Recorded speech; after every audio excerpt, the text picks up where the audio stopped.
Hello अस्सलाम वालेकुम। Welcome to another episode of the Pakistan experience. और मीडिया जर्नलिज्म डिस्कस करने के लिए हमने आज दावत दी है रजा रूमी साहब को। मैं आपकी इंटेलिजेंस और अपनी इंटेलिजेंस को भी जलील नहीं करूंगा इनका इंट्रोडक्शन देकर, क्योंकि क्यों नहीं जानते अगर आप रजा रूमी को अब तक नहीं जानते। कैसे हैं सर आप? बिल्कुल ठीक। Thank you Shahzad. देख रहे हैं सर मैंने कितना अच्छा कवर किया, क्योंकि आपकी इतनी अचीवमेंट थी, मुझसे रट्टा लगा ही नहीं। नहीं नहीं रट्टे की बात ही नहीं। मैंने कहा आपको मैं थोड़ा सा ये बता दूं ना कि थोड़ी आपकी तैयारी करवा दूं, क्योंकि जिसको आपने बुलाया है उसके बारे में पूरी तरह। असल में मसला ये है कि चूंकि आप जब मीडिया में एक दो बार आप टीवी में आ जाएं या अखबारात में आपके कॉलम छपे या तस्वीर आए तो लोग समझते हैं आप यही करते हैं। पूरी मेरी एक बैकग्राउंड है, एक तारीख है अपनी, एक पर्सनल हिस्ट्री है।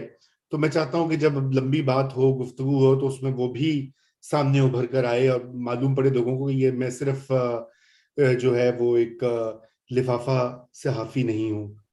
आई थिंक फिर तो आप बहुत अच्छा करते हैं, क्योंकि आजकल तो कोई भी टीवी पे आ सकता है। सो जिन लोगों को नहीं पता, सिविल सर्विस में इन्होंने मेरे ख्याल से क्लोज टू अ डेकेड काम किया है। पब्लिक पॉलिसी एनालिस्ट हैं, कॉर्नेल में विजिटिंग फैकल्टी हैं, इथिका कॉलेज में भी पढ़ाते हैं, लिखते भी हैं डेली टाइम्स, नया दौर, फ्राइडे टाइम्स में भी मैंने इनके साथ थोड़ा बहुत काम किया है। बिल्कुल He's edited or at least given his take on a couple of my pieces as well. So thank you sir, बिल्कुल। आज आप आए। थैंक थोड़ा यू। कर्व बॉल क्वेश्चन से शुरू करते हैं कि एक साहब ट्रेंड हो रहे हैं, तो बड़ा डिस्कस हो रहा है कि ये जर्नलिज्म एथिक्स में है ये चीज या नहीं है। What do you think? Should media cover things like this के लीक्ड टेप्स अगर आ रहे हैं या लीक वीडियोस अगर आ रही हैं? Should they cover it, and if they should, how should they cover it? यार ये बड़ा मुश्किल पेचीदा सवाल है। वैसे मेरी तो जाती ये राय है, आपको पता कि मैं समझता हूँ कि ये पर्सनल जो लाइफ की चीजें होती हैं उसको सियासी मकसद के लिए इस्तेमाल नहीं करना चाहिए। हैविंग सेड दैट, जो पब्लिक ऑफिस होल्डर्स होते हैं, यानी कि एक मनसब पे पहुंचे हो, टैक्स पेयर से उनको सैलरी मिल रही हो, या उनका काम है कि अवाम की खिदमत करें या जो भी है, तो फिर उनको उनके ऊपर ये बात तो लागू होती है कि उनका अपना किरदार, उनका कॉन्डक्ट जो है वो अबव बोर्ड होना चाहिए। तो एथिक्स की पहले हम उसके एथिक्स की बात करने से पहले उनके एथिक्स की भी बात कर लें।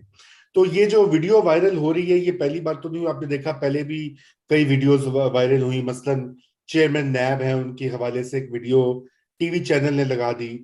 उससे पहले वो अतीक उसी के लगभग एक जज है अरशद मलिक, जिन्होंने एक वीडियो जारी की थी कि जी वो नवाज शरीफ के फैसले में मुझे दबाव था या जो ये था। इस तरह की कई वीडियोस आती हैं। तो मेरे ख्याल से जो कवर करने की इसमें दो तीन चीजें होती हैं। एक तो ये कि जो वहां पर जिस दूसरी जो पार्टी है, आप उसकी तस्वीर और उसको आप तो ब्लर करना चाहिए, नाम वगैरह नहीं होना चाहिए। पहली तो ये बात है। दूसरी ये बात है कि प्रेफरेंस ये होनी चाहिए कि वो वीडियो ना ही ज्यादा सर्कुलेट हो तो बेहतर है, क्योंकि आप किसी की प्राइवेसी जो है ये उसमें मदाखलत है। देखिए ना, वो जो भी स्टिंग ऑपरेशन था या कोई खुद बना रहा था, वो एक वायलेशन तो है प्राइवेसी की। चादर और चार दीवारी का जो तहफ्फुज है या कॉन्सेप्ट है, उसके अंदर जो लोग जो भी करें ये फिर उनकी एक स्वाबदीद भी है। गलत हो कि सही हो, वो फिर खुद आंसरेबल है, अकाउंटेबल है अपने मामलात के लिए। पब्लिक पे तो नहीं करे ना। But I agree with your earlier position also, कि आई थिंक जब आप पब्लिक ऑफिस होल्ड करते हैं तो यस, अगर लेट्स से इनकी अगेन ब्लर हुई हुई है, लग ऐसा रहा है कि शायद मल्टीपल वेमेन है, बट लेट्स से अगर इनकी प्राइवेट वीडियो होती है, जिस तरह कोई पीटीआई की भी हैं खातून जिनकी भी वीडियो इंटरनेट पे तो शायद नहीं आई, बट व्हाट्सएप पे लोगों को आ रही है, आप तक भी मौसूल हो गई होगी। तो वो बहुत, जिसने मुझे भेजी मैंने उसको भी जलील किया कि तुमने मुझे भी क्यों भेजी है ये फैमिली की वीडियो, पर्सनल वीडियो।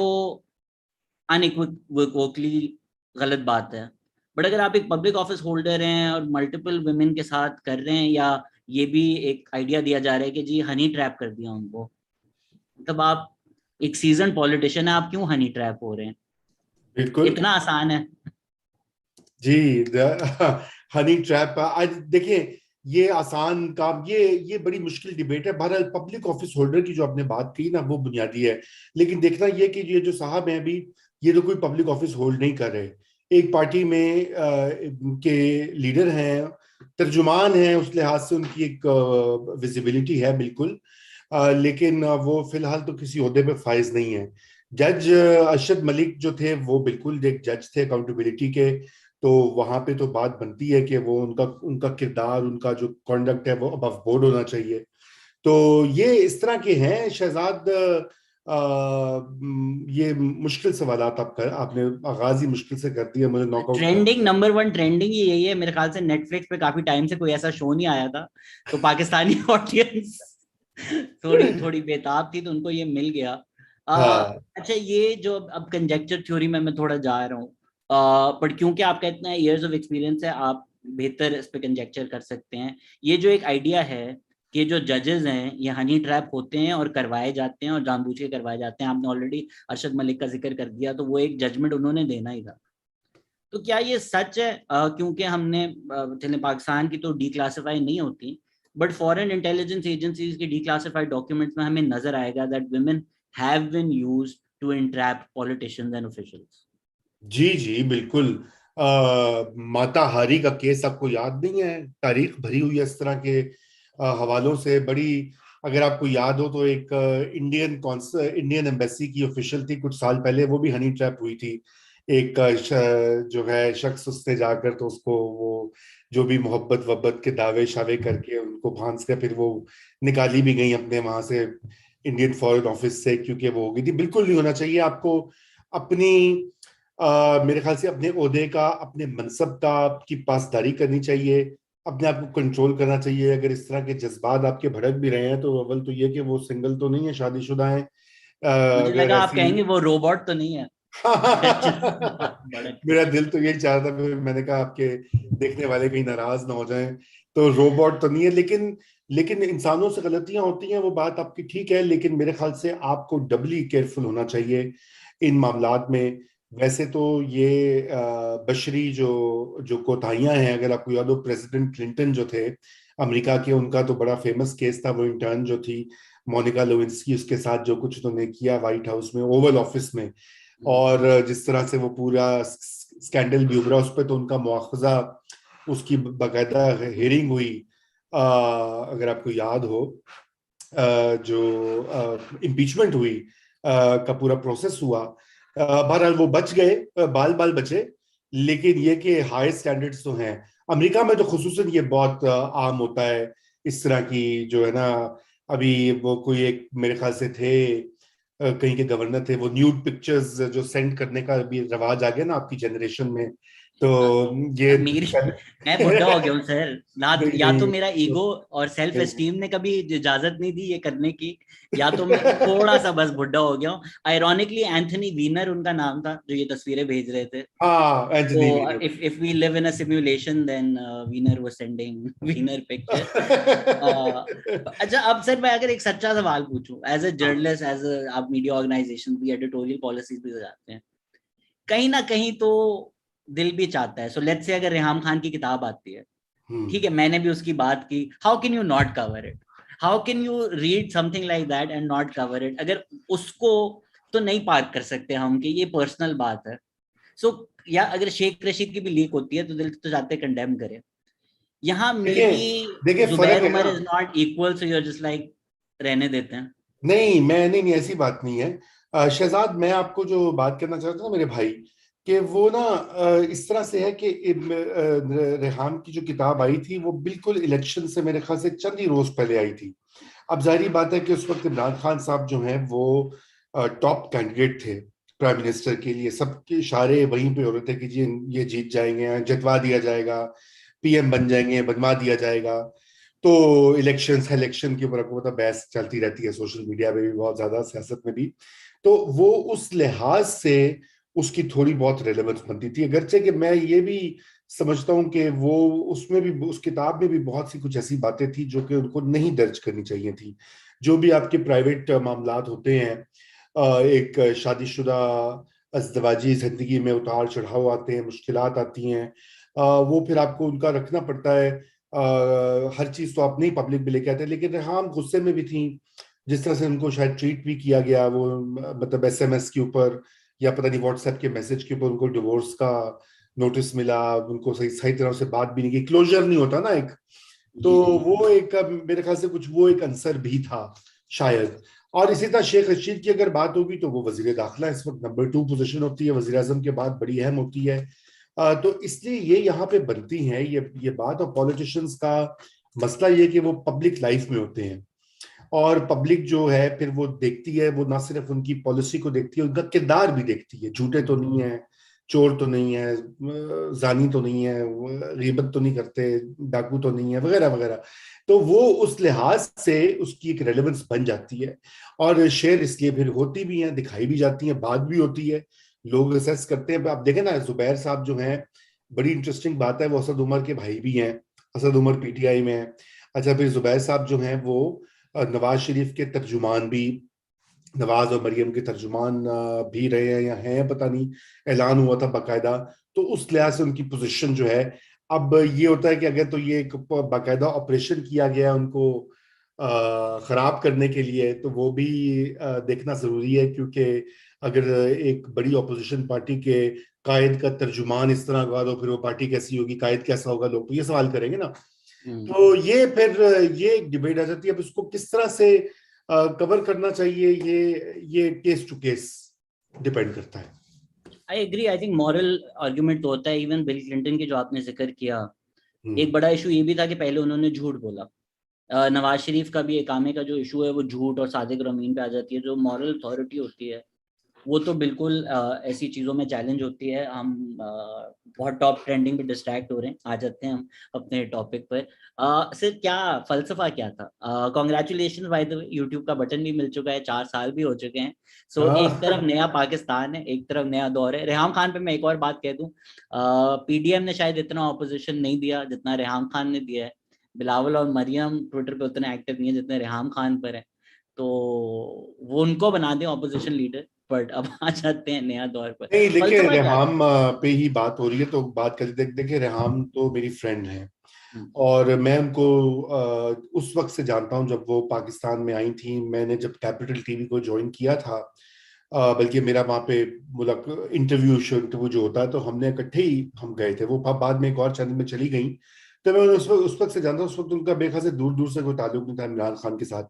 रेहाम एक मीडिया पर्सन है, और वो जैसे आप कह रहे हैं, उनको सोशल मीडिया भी बड़ा अच्छा यूज करना आता है, टीवी की प्रेजेंटर भी रही हैं, बड़े थोड़े अरसे में अपनी धाक बिठा दी थी, और अच्छे इंटरव्यूज, अच्छी कवरेज करके। और एक वो, ठीक है, वो थोड़ी थी कायल इमरान खान के शहर में, जिस तरह बहुत सारे पाकिस्तानी पाकिस्तान के अंदर और बाहर वो हैं, उनके शहर में थे और आज भी बहुत सारे हैं। वो एक तिलस्माती करिश्माती शख्सियत का जो जो एक जादू होता है, वो हैंडसम। खान साहब आप पे भी रहा होगा, आई एम श्योर, एक जमाने में मुझ पे भी हाँ, था। बचपन मैं बचपन मेरे यूथ यूथ मेरे पे भी तारी था कभी यूथ, ना आप पे भी कभी। हाँ, ये देखिए, यूथ तो एक कैफियत होती है, उसकी उम्र से कोई ताल्लुक नहीं होता, बचपन से। आपको पता है, बड़े बड़े अंकल्स जो बिल्कुल हैं बिल्कुल। हमारे, वो भी, उन पे भी यूथ आ रही है मुझे आजकल। तो लगता है शेक्सपियर ने भी सही बात की थी कि आखिरी स्टेज में इंसान वापस बच्चा बन जाता है। तो बच्चा हम भी बन देखते जाता हैं है। ये जो 60-70 साल का यूथ है ना पाकिस्तान में तो ये आप जो, देखें ना, वो जो 60-70 साल वाले जो यूथ हैं, वो व्हाट्सएप पे जो मैसेजेस करते हैं, हाँ वो हाँ। बंदा दंग रह जाता है। वो कहते हैं कि देखो जी, ये इमरान खान जैसा ईमानदार आदमी पाकिस्तान में आ गया है, इसलिए दुनिया साजिश करी है पाकिस्तान के खिलाफ। अब ये कहाँ की छोड़ते हैं रियली, मतलब और कोई छोड़ लें, कंस्पिरेसी थ्योरी बना लें। मैंने एक फैसला किया है कि जिस इंसान के व्हाट्सएप नाम में ना ब्रैकेट्स में RETD लिखा हुआ हो, कि वो उस वक्त भी रिटायर्ड बता रहे हैं लोगों को, उनके मैसेजेस को सीरियसली नहीं लेना चाहिए। तो सर क्या एक तरफ नया पाकिस्तान, एक तरफ नया दौर, क्या वो was the philosophy behind starting it? नया पाकिस्तान, नया बमुकाबला नया दौर, बाम हाँ। वर्सेस। देखिए देखिए, फिलॉसफी तो ये थी ना, आपको थोड़ा सा ये पता कि नया दौर जो है वो कुछ 3 एक साल पहले हमने उसको 3 से थोड़ा ज्यादा हमने स्टार्ट किया। और वो बेसिकली बुनियादी वजह ये थी कि चूंकि मैं प्रिंट में भी रहा हूँ, मैं डेली टाइम्स का एडिटर था, फ्राइडे टाइम्स का एडिटर था, और फिर ये अपना टीवी के 2 चैनल्स में भी काम किया। मगर मैंने ये देखा कि उनमें इतनी ज्यादा कतगने होती हैं और इतना कॉर्पोरेट माहौल होता है कि आपके सारे का सारा जो प्रेजेंटेशन होती है, हर प्रोग्रामिंग जो होती है, वो एड्स के ऊपर डिपेंडेंट होती है। या एड्स की इसकी रेटिंग आएगी नहीं, एडवर्टाइजर टूथपेस्ट बनाने वाला, साबुन बनाने वाला, साइकिल के टायर बेचने वाला, वो आपको ऐड देगा कि नहीं देगा, नंबर एक। नंबर दो, फिर उनकी अपनी मजीद सेंसरशिप की पॉलिसियां होती हैं कि भाई मिनिस्टर ना नाराज हो जाए, गवर्नमेंट ना नाराज हो जाए, आर्मी ना नाराज हो जाए, जज ना नोटिस भेज दें। तो यानी कि कोई चीज के ऊपर आप बात ही नहीं कर सकते, और जो थोड़ी बहुत मैंने की उसका खमियाजा मैंने भुगता 2014 में अच्छा खासा, मतलब तकरीबन जान से जो है हाथ धो बैठा था। वो अल्लाह का शुक्र है कि बाल बाल बच गया, मगर ये कि एक नुकसान हुआ, मेरा ड्राइवर जो था वो उस हमले में चला गया। फिर वो बड़ा मेरे लिए एक स्ट्रेसफुल और ट्रॉमेटिक एक्सपीरियंस था शहजाद। और फिर मैंने बहुत सोचा इसके बारे में उस वक्त, तो मैंने कहा मैं छोड़ता हूँ अब ये। मेरे तो पेरेंट्स मुझे कहते थे तुम ये क्यों मीडिया में आ गए हो, तुम गवर्नमेंट में थे, तुम वहां रहते, तुम एडीबी एशियन डेवलपमेंट बैंक में थे, तुम वहां रहो। बहरहाल मैं तो आया था मीडिया में आजादी इजहार के लिए, अपने ख्यालात का इजहार करने के लिए, और ये कि लोगों के साथ इंगेज करने में, और जो आप एक माइंडसेट बनता है, हमारे यहाँ मीडिया बहुत इंपॉर्टेंट रोल अदा करता है हर मुल्क में, और अब तो और भी करता है। सोशल मीडिया की वजह से इतना फैल गया उसका फैलाव। तो आइडिया ये था कि हम कैसे उसको चेंज करें। तो यही फलसफा जो था वो नया दौर में कहा कि क्यों ना हम एक इंडिपेंडेंट एक प्लेटफॉर्म स्टार्ट करें। बड़े साल लगेंगे, उतने रिसोर्सेज नहीं थे और आज भी नहीं है कि हम बड़ी बड़ी टीमें हो और हर शहर में हमारा रिपोर्टर हो, या आपको वो सैटेलाइट का वो मिल जाए, लेकिन एक मुतबादिल जगह हो जहां पर आप जो है किसी हद तक सच्ची बात भी कर सकें, चाहे वो लोगों को बुरी लगे। अभी बहुत सारे लोगों को बुरी लगती है यूथ पार्टी जो है, वो तो बिल्कुल ही हमारे गाली गलौज सारा दिन, वो हर चीज फेक न्यूज और अब्यूज और पर्सनल अटैक्स और ये वो। बहरहाल कोई बात नहीं, वो ऑक्यूपेशनल हैजर्ड है, कोई ना कोई कीमत तो अदा करनी पड़ती है। तो अच्छा, उसका फलसफा बुनियादी तौर पे ये था कि डिजिटल स्पेसेस में डिजिटल जर्नलिज्म चूंकि राइज पे है दुनिया भर में, पाकिस्तान में भी अब वो उसका आगाज हो गया है, तो हम उसको क्यों ना एक्सपेरिमेंट करें, और ऑनलाइन जो जो पाकिस्तानी खसूसन नौजवान जो पाकिस्तानी है उनको एक मुतबादिल चीज फराहम करें। वो एग्री करें कि ना करें, वो पसंद करें कि ना करें, उनको एक सोर्स मिले, फिर वो उससे एंगेज तो करेंगे कम से कम। जी। तो सर इसमें दो फैक्टर्स हैं, एक सीट कल्चर से आप जी। अगेंस्ट है और एक सेफ्टी। हाँ। एक एक करके करते हैं। तो फंडिंग, मतलब दोस्त यार ही हों, जी। लाइक माइंडेड लोग ही हों, बट किसी ने तो ओरिजिनली एक बेनिफैक्टर या जी कोई बिल्कुल। दोस्त जिन्होंने पैसे डाले होंगे, तो वो बिल्कुल। इट्स नॉट सीआईए सिमिलर का टू दैट सेट सीआईए का एलिमेंट, नाम तो बट सुना होगा एटलीस्ट तुमने। हाँ। सीआईए का नाम तो सुना होगा तुमने, हाँ। रॉ, नहीं सीआईए, नहीं मोसाद, लिफाफों की नहीं, बट बारिश। आप आपके दोस्त और पाकिस्तानी डायस्पोरा के कुछ लोगों ने पैसे शुरू में जमा नहीं किए थे जी जी, स्टार्टिंग में? और अभी भी दे रहे हैं, अभी भी दे रहे हैं। हाँ, मैं आपको एग्जैक्टली बता देता हूँ। शुरू में 5 डॉक्टर्स थे पाकिस्तानी, और एक कराची में बड़े अच्छे प्रोग्रेसिव बिजनेसमैन है। मैं उनका नाम नहीं ले रहा क्योंकि वो पसंद नहीं करते कि उनकी ज्यादा वो हो तारीफें और उनका नाम आए। तो और शुरू उन्होंने में बिजनेस भी तो करना है, सो उन्होंने, हाँ, नहीं नहीं, बिजनेस भी करना, नहीं नहीं, दूसरा वो बड़े वो है हम्बल किस्म के आदमी हैं, बड़े कॉजेस को वो सपोर्ट करते हैं। जी जी। तो उन्होंने बिल्कुल इसको शुरू में वो किया, और हर महीने जो है उन्होंने पे किया, एक छोटा सा बजट बनाया, और अब माशाल्लाह हमें ऑनलाइन हमें जो है कॉन्ट्रीब्यूशंस कोई तकरीबन हर महीने 20 से 30 आती हैं पेपैल के थ्रू। और साथ में हमारा यूट्यूब का चैनल जो है वो भी अर्निंग करता है। तो इसलिए हमारा अब ये है कि एक छोटा सा एक बजट बन गया है, जिससे कि हमारे चैनल की एक मुख्तसर सी टीम है, उसको हम करें। हमारा यही ख्याल है कि इसको किस तरह फैलाया जाए, यूट्यूब के जरिए इश्तिहार, डिजिटल मार्केटिंग अगर कुछ होती है, एड्स आते हैं तो 100 बिस्मिल्लाह। और लेकिन ये कि पब्लिक फंडेड हो। तो इसलिए अब मैं पाकिस्तान में भी मैंने बात की है बहुत सारे लोगों से, उन्होंने भी थोड़े छोटे छोटे कंट्रीब्यूट किया। मैं तो कहता हूँ 100 रुपया भी दे दें तो बहुत है, ताकि उनका एक स्टेक हो। मैं आपको बताऊं ना, एक मॉडल है जैसे कि जर्मन डे स्पीगल जो है अखबार, या इस तरह की और जो आउटलेट्स हैं, वो पब्लिक फंडेड है, यानी कि अवाम उनको फंड करती है। डेमोक्रेसी नाउ का आपने नाम सुना होगा, जी अमेरिका जी। में जो है, उसको भी अब सब्सक्रिप्शन से लोग जो हैं वो पैसे देते हैं, डोनेट करते हैं। बहुत सारे आउटलेट्स हैं इंडिया में। द वायर है, गार्डियन बरतानिया का जो अखबार है, वो कई साल उसको लगे, 10-15 साल के बाद अब वो जाकर ब्रेक इवन हो गया है, यानी कि उसको लोग कंट्रीब्यूट पे कंट्रीब्यूट किए जा रहे हैं। हर आर्टिकल, हर स्टोरी के नीचे होता है कि भाई आप प्लीज हमारे लिए थोड़ा सा चंदा दें। तो मैं भी चाहता हूं कि लोगों की शिरकत हो उसमें, जो लोग सपोर्ट करना चाहते हैं एक तरक्की पसंद, रोशन ख्याल, फॉरवर्ड लुकिंग, प्रोग्रेसिव मीडिया को, तो वो उसमें सपोर्ट करे। चाहे 10 रुपए दें, 100 रुपए दें, 1000 रुपए दें, लाख रुपए दें, तो वो दें। तो मॉडल कुछ इस तरह का है। अब ये बन रही है बात, तो अल्लाह करे कि शुरू तो हो गया है, चलता sort रहे। of that is what I was getting at कि जब आप, अब मैं खुद भी ग्रैपल करता हूँ थोड़ा बहुत, मेरा भी एक पेट्रियन है, जो लोग सुन रहे हैं खुदा के वास्ते मुझे भी कोई पैसे दें पेट्रियन पे जी यार, जी ताकि मैं बिल्कुल, ये शहजाद काम की कर सकूं। मुकम्मल सपोर्ट पर कीजिए। कभी कभी अगर आप एक सोच वाले लोगों के साथ, check, have I pause, has the internet pause, what has happened? नहीं, मैं तो मौजूद हूँ। Check check check check check. जी, क्या मुझे हुआ? प्लीज, जी पॉज हो गया था, वेयर बैक। हम्म। तो वो आप अगर एक सोच के साथ आपका ताल्लुक बन जाए, don't you feel a little beholden to that, अगर वो प्रोग्रेसिव कॉज ही क्यों ना हो। फिर अगर प्रोग्रेसिव्स में कुछ लोग हों, फिर आपको थोड़ी खामोशी करनी पड़ती है, नाप तोल के बोलना पड़ता है, because sure it's still publicly funded, but if you are seen as कि एक सर्टन सोच की अक्कासी करता है ये चैनल, तो वो एक इंसान ना भी हो बट काफी सारे इंसान हो, aren't you still beholden to that or your audience? नहीं, देखिए, बिहोल्डन की बात है, हम उनके शुक्रगुजार होते हैं, हम उनके होते हैं, लेकिन एडिटोरियल पॉलिसी जो होती है वो तो इंडिपेंडेंट ही होती है। देखिए, बीबीसी को जो है गवर्नमेंट ऑफ, जो ब्रिटिश गवर्नमेंट है, फंड करती है, लेकिन बीबीसी पीटीवी नहीं है। यानी कि वहां पे ब्रिटिश प्राइम मिनिस्टर मिनिस्टर से खिलाफ भी धड़ाधड़ खबरें लगती हैं, तनकीद होती है, क्योंकि वो एडिटोरियल एक्सपीरियंस जो है वो अंडरस्टूड बात होती है कि आपने वो उसको बरकरार रखना है। तो इसलिए मेरे ख्याल से बेहोल्डन होने की बात नहीं है। और दूसरी बात है कि देखिए, ये लेफ्ट भी, ये नरेंद्र कह रहे हैं कि लेफ्ट का, देखिए, सारे लेफ्ट के लोग नहीं होते। प्रोग्रेसिव का मतलब ये नहीं होता कि आप बिल्कुल सुर्खे और जो है वो लेनिन और मार्क्स और माओ की तरह इनकलाब के लिए निकले हो।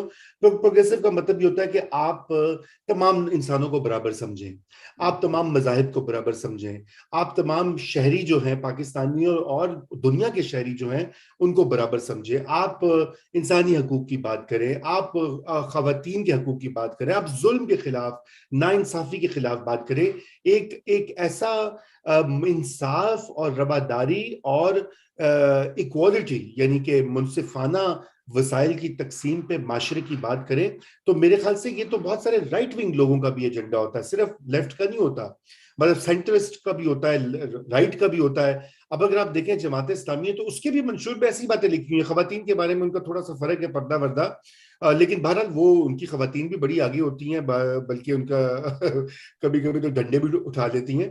तो बात यह है कि वो, उनके भी तो यही ख्याल है ना कि जुल्म ना हो। तो बहुत से ऐसे मसाइल हैं पब्लिक इंटरेस्ट के। जर्नलिज्म का काम मेरे नजदीक तीन चीजें हैं। सहाफत क्यों क्यों होती है? पहला तो ये कि ये एक हक है, राइट टू इंफॉर्मेशन। अगर आप दुनिया का, हमारा आइन देख लें, दुनिया का कोई आइन देख लें, तो इंफॉर्मेशन हमारा हक है। हमें पता होना चाहिए कि मुल्क में क्या हो रहा है, हमारे हुक्मरान क्या कर रहे हैं, मौसम की पेशीन गोई क्या है, ट्रेड क्या हो रहा है, डॉलर किस भाव से बिक रहा है, सोना किस भाव से बिक रहा है, सब्जी, गोश्त, मछली कितने में बिक रही है, महंगाई क्यों हो रही है। ये राइट है, ये शहरियों के बुनियादी हकूक में से है। दूसरी बात यह है कि आपने उसमें पब्लिक इंटरेस्ट, अवामी मफाद की बात करनी है। आपने किसी शख्स की, शहजाद के पर्सनल या रजा के पर्सनल इंटरेस्ट की बात नहीं करनी। आपने वो जो होता है greatest good of the greatest number, ज्यादा से ज्यादा लोगों की जो वेलफेयर है उसकी बात करनी है। उसमें जारी बात है, क्या बात है, तालीम सबका मसला है, हर घर का, हर पाकिस्तानी फैमिली का। सेहत सबका मसला है, पब्लिक हेल्थ। पाकिस्तान में 10% लोगों के पास सेहत की गवर्नमेंट की जो फैसिलिटीज है 10% एक्सेस करते हैं, बाकी प्राइवेट सेक्टर में जाते हैं, लुट पुट जाते हैं। अब हमारा हक है, हमारा फर्ज है कि हम कहें भाई अपनी सेहत का निजाम ठीक करो। माहौलियाती तब्दीली है, क्लाइमेट चेंज, जो हम सबको इम्पैक्ट करेगी, उसको रोकें। शहरों में पोल्यूशन बचाएं, दरख्तों को काटने से रोकें। ताफुन, कूड़ा करकट, ये सब कॉमन चीजें है ना, कॉमन गुड की बात है। तीसरी चीज है giving voice to the voiceless, यानी जिन लोगों की आवाज नहीं पहुंच सकती, शहरों तक, दूर अफ्तादा इलाकों में, देहातों में, अकलियतों में, अकलियत चाहे मजहबी अकलियत हो या एथनिक वो अकलियत हो या किसी और तरह की अकलियत हो, जैसे हमारे यहाँ ट्रांस लोग हैं, ट्रांसजेंडर जी जी पर्सन्स हैं, उनकी बात पे देखे ना, हमारे तो उनको मजाक उड़ाया जाता है, वो ठट्ठा होता है उनके ऊपर। आज तक ऐसे जो भी अभी हमने कानून साजी अच्छी की है, कुछ चीजें अच्छी हुई हैं, लेकिन अभी भी इस तरह के अल्फाज इस्तेमाल किए जाते हैं। क्रिश्चियंस के बारे में क्या कहा जाता है, मैं वो लफ्ज नहीं दोहरा सकता। पंजाब में, मैं तो चूंकि लाहौर से हूँ, तो अभी भी बड़े बड़े बड़े पढ़े लिखे लोग होते हैं, वो कहते हैं देखो जी वो तो आ गया चूड़ा। अब मुझे लफ्ज कहना पड़ा है सिर्फ इसलिए कि आपको बताने के लिए और नाजरीन को बताने के लिए कि कितनी संगीन बात है। तो हमें इसको गलत कहना चाहिए, क्योंकि वो हमारे जो बहन भाई हैं वो शहरी हैं, इंसान हैं, कानून आइन उनके हकूक का तहफ़्फ़ुज़ करता है, और हमें उनके हक के तहफ़्फ़ुज़ के लिए आवाज उठानी पड़ती है। तो मेरे नजदीक ये है रोशन ख्याली या तरक्की पसंदी का एजेंडा। मैं ये नहीं कह रहा कि जाके पीएम हाउस जो है इस्लामाबाद उसको यूनिवर्सिटी में बदल दें, गवर्नर हाउस खैबर पख्तूनख्वा में लाइब्रेरी बना दें, या हॉलैंड का वजीर आजम साइकिल पे आता है तो हेलीकॉप्टर ना इस्तेमाल करें। ये तो और पॉपुलिस्ट बातें हैं ना। हम तो बड़ी बुनियादी चीजें कह रहे हैं। हम कह रहे हैं जो पाकिस्तानी शहरी हैं उनको तहफ़्फ़ुज़ मिलना चाहिए, उनको तालीम मिलनी चाहिए, साफ पीने का पानी मिलना चाहिए। देखिए पाकिस्तान में आपको शहजाद, आप कौन सा पानी पीते हैं घर में, मुझे बताएं ना। बोतल वाला पीते हैं ना? जी दे यू बिल्कुल। गो। अच्छा, एडवर्टाइज ना करें ज्यादा, अगर पैसे मिल रहे हैं फिर ठीक है। ब्लर तो कर दिया था इसलिए वो ब्लर वाले बैकग्राउंड नीचे में था। तो बोतल तुमने पास में रखी हुई है। आपको पता है कि दुनिया के तरक्की याफ्ता ममालिक जो हैं,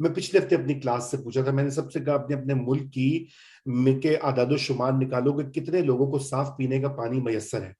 तो जब लोगों ने निकाले तो बेचारे परेशान हो गए, अफ्रीका के, इंडिया के, पाकिस्तान के, बांग्लादेश के, नेपाल के। और जर्मनी की एक स्टूडेंट थी, उसने निकाला, उसने कहा कि 99.2% जो शहरी हैं उनको safe, filtered, clean drinking water मिलता है। अब कहाँ 20% अफ्रीका के ममालिक में, 30-40% पाकिस्तान में, और कहाँ 99। तो ये गोल होना चाहिए था। ये है अवाम की बात। क्यों नहीं हमारे यहाँ साफ पानी होता, क्यों नहीं हमारे यहाँ सैनिटेशन होती, क्यों बच्चे आज भी डायरिया से मरते हैं, क्यों प्रेग्नेंट औरतें जो हैं वो, उनको अस्पताल की एक्सेस नहीं मिलती, वो रास्ते में उनका जो है मिस कैरेज हो जाता है, या वो चाइल्ड मोर्टेलिटी हो जाती है, या खवातीन मर जाती हैं, इसलिए कि हमने तवज्जो ही नहीं दी। हमारी आधे आधे पाकिस्तान में जो जाने वाले जो बच्चे हैं स्कूल गोइंग, वो स्कूलों में नहीं है, 2 करोड़ से ज्यादा। शर्म की बात है ये, शर्मनाक जिसे है ना लफ्ज खान साहब का, ये शर्मनाक बात है कि आपके मुल्क में आधे बच्चे स्कूल ही नहीं जा पा रहे। क्यों नहीं जा पा रहे और आप कुछ नहीं करे? इसलिए कि हमारी इलीट्स इंटरेस्टेड ही नहीं है। उनका तो है कि भाई क्या यहां से पैसे बनाओ, शुगर की सब्सिडी लो, गाड़ी की सब्सिडी लो, वो ठेके लो, स्कीमें लो, पार्लियामेंट में आ जाओ, वजीर बन जाओ, मुशीर बन जाओ, बैंक खरीद लो, चैनल खरीद लो, जमीनों पे कब्जा कर लो, प्लाजे बना दो। ये जो तुम्हारे यहाँ कराची में हो रहा है कि जमीन पे कब्जा, नए टाउन्स बन रहे हैं, तो ये है ना उनकी उनकी जी। प्रायोरिटीज। और सॉरी, वो ये कि वो रिपोर्ट नहीं हो सकता। बहरिया टाउन में अगर स्टेज भी गिर जाए, बताओ। ये हाँ, चीज रिपोर्ट नहीं हो सकती। तो हमने आप नया दौर पे चलें, तो किया, हमने तो उसको दबे फरमाते दबे किया। अल्फाजों में आप आर्मी का नाम भी ले लें, बाजवा फैज की स्पीच भी चलाते हैं, मलिक रियाज का नाम लेना is even scarier. And Germany की आपने बात की, फॉर सम रीजन उधर स्टैंडर्ड वो लोग स्पार्कलिंग वाटर पीते हैं। सो अगर आप उनको सिर्फ बोलेंगे हमने पानी पीना है, तो आपको स्पार्कलिंग वाटर दे देते हैं। सो या मे बी उनको इतना मुफ्त पानी मिल रहा है और इतना वो यूज टू हो गए पानी से कि अब वो स्टैंडर्ड स्पार्कलिंग पी रहे होते हैं। दूसरा पॉइंट मेरा सेफ्टी का था, वो तो चलिए मैं एज ए गिवन ले लेता हूँ कि पाकिस्तानी जहां भी दुनिया में बैठा पाकिस्तान की बात कर रहा हो, वो सेफ तो नहीं है। आई थिंक मे बी ये थोड़ा मेरा कंजेक्चर है कि जमाल खशोगी के बाद यूएस ने जब कोई स्पाइन नहीं दिखाई, तो और छोटे छोटे मुल्क भी एम्बोल्डन हो गए कि ठीक है, इंटरनेशनल कम्युनिटी को कोई फर्क नहीं पड़ता, हम भी अगर जर्नलिस्ट को इधर उधर टारगेट करें तो कोई फर्क नहीं पड़ेगा, इंटरनेशनल रिलेशन में हमारी कोई कदबन नहीं आएगी। तो शायद वो भी कर रहे हैं। तो सेफ्टी तो आप कहीं भी हो सेफ नहीं है, लेकिन पेमरा के रूल्स जो हैं वो तो अप्लाई होंगे नया दौर पे, right? Even if it's operating out of the US technically, अगर कंपनी आपकी वहां registered, I am not sure, या चैनल वहां रजिस्टर्ड है, बट आई एम श्योर कि वो रूल्स तो अप्लाई होंगे, और अब जब रूल्स और स्ट्रिक्ट हो रहे हैं, वुडंट दैट जी स्टिल अफेक्ट? बिल्कुल। ये देखें, रूल्स तो अप्लाई, वो तो रजिस्टर कहीं भी होगा, पाकिस्तान में वो नशर हो रहा है तो फिर तो वो उसका वो करेंगे ना, उसके साथ गड़बड़ तो करेंगे। लेकिन ये जो नया कानून भी ला रहे हैं, देखिए ये नया कानून जो है ये बिल्कुल फैशिज्म का एक मसला है। फैशिस्ट तरीकाकार है भी ये कि आपने रजिस्टर करवाना है। अगर आपने कोई इधर उधर की बात की या ऐसी वैसी बात कर दी तो आपको पता नहीं करोड़ों जुर्माना हो जाएगा। अच्छा, और वो भी उसका कौन तयन करेगा? देखिए, ये कह रहे हैं जी फेक न्यूज से हम बड़े कंसर्न है, बड़े कंसर्न है। अब आप देखें कि कितनी फेक न्यूज जो है इसी गवर्नमेंट की, इसी पार्टी ने दी है। आज नहीं, शुरू से। मसलन 35 पंक्चर लगाए नजम सेठी ने और 2013 का इलेक्शन खान साहब हार गए, ठीक है। बाद में उन्होंने कहा कि वो तो मैंने सियासी बयान दिया था, लेकिन आज भी आप किसी से पूछेंगे, पीटीआई सपोर्टर से, लोग कहेंगे नजम सेठी ने धांधली की थी, खान साहब ने इलेक्शन जीत लिया हुआ था, ठीक है।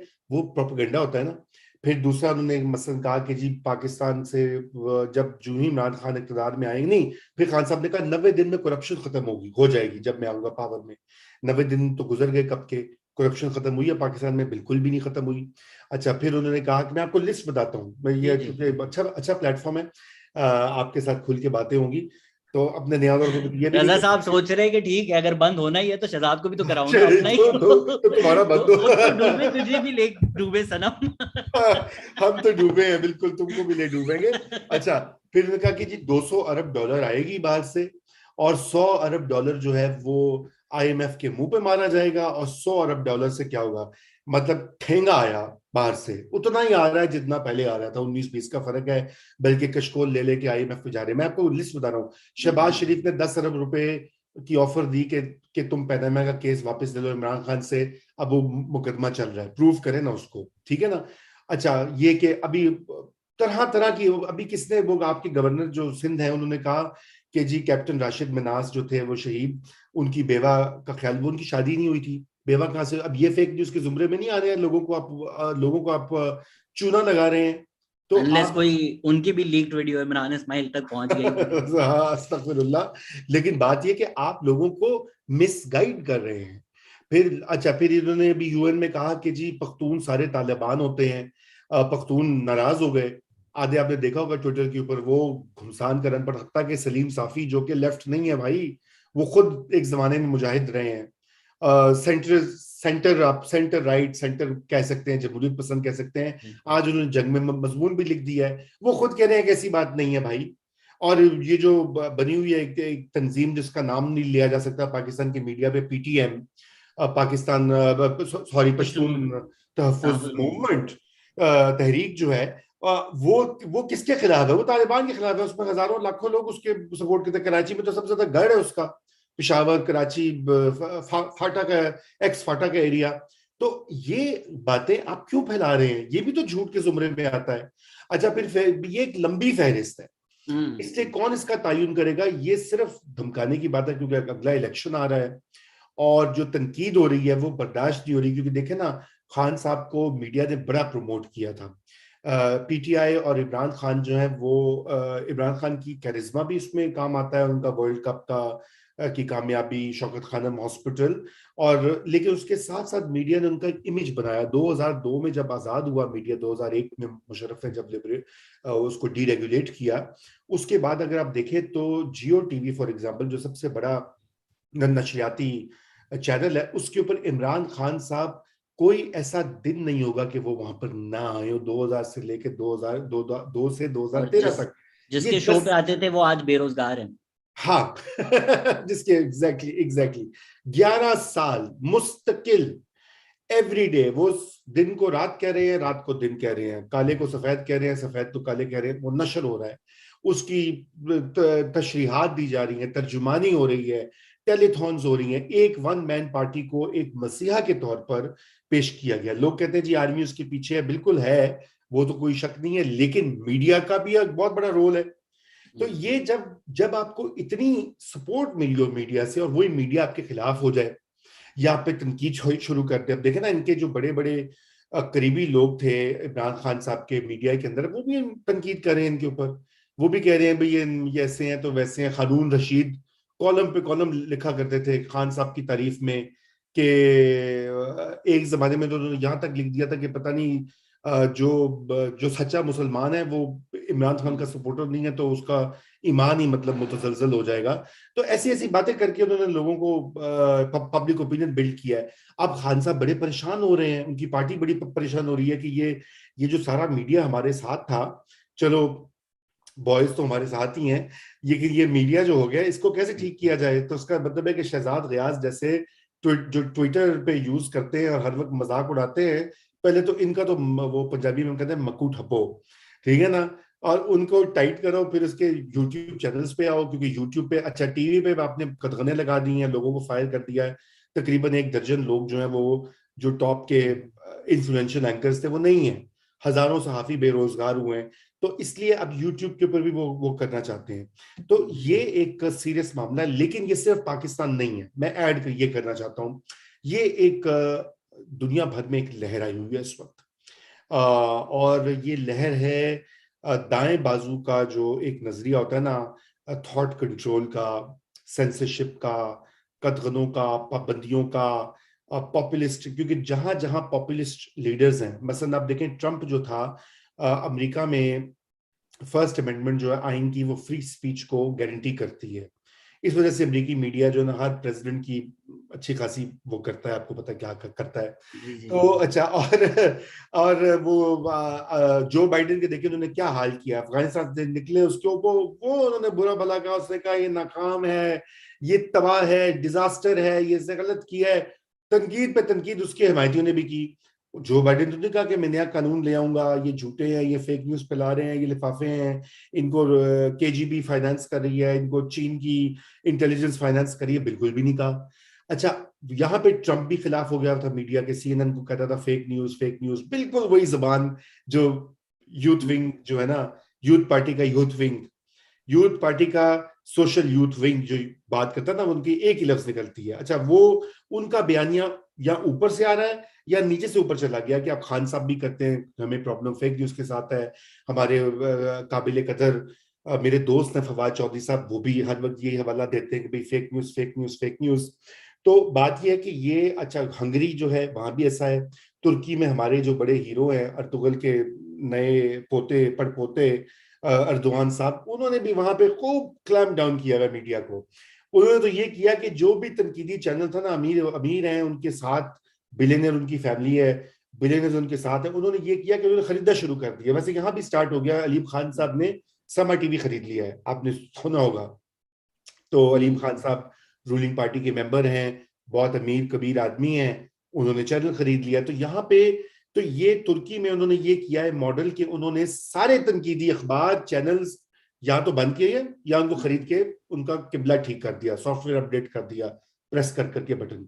इंडिया में मोदी क्या कर रहा है, बिल्कुल along the same lines. Modi के जो फाइनेंसियर्स हैं, बड़े बड़े कैपिटलिस्ट जो हैं, अडानीज और अंबानी, इन सबके मीडिया में स्टेक्स हैं। बांग्लादेश में हसीना वाजिद यही रूल्स लेकर आई है, सोशल मीडिया के रूल्स।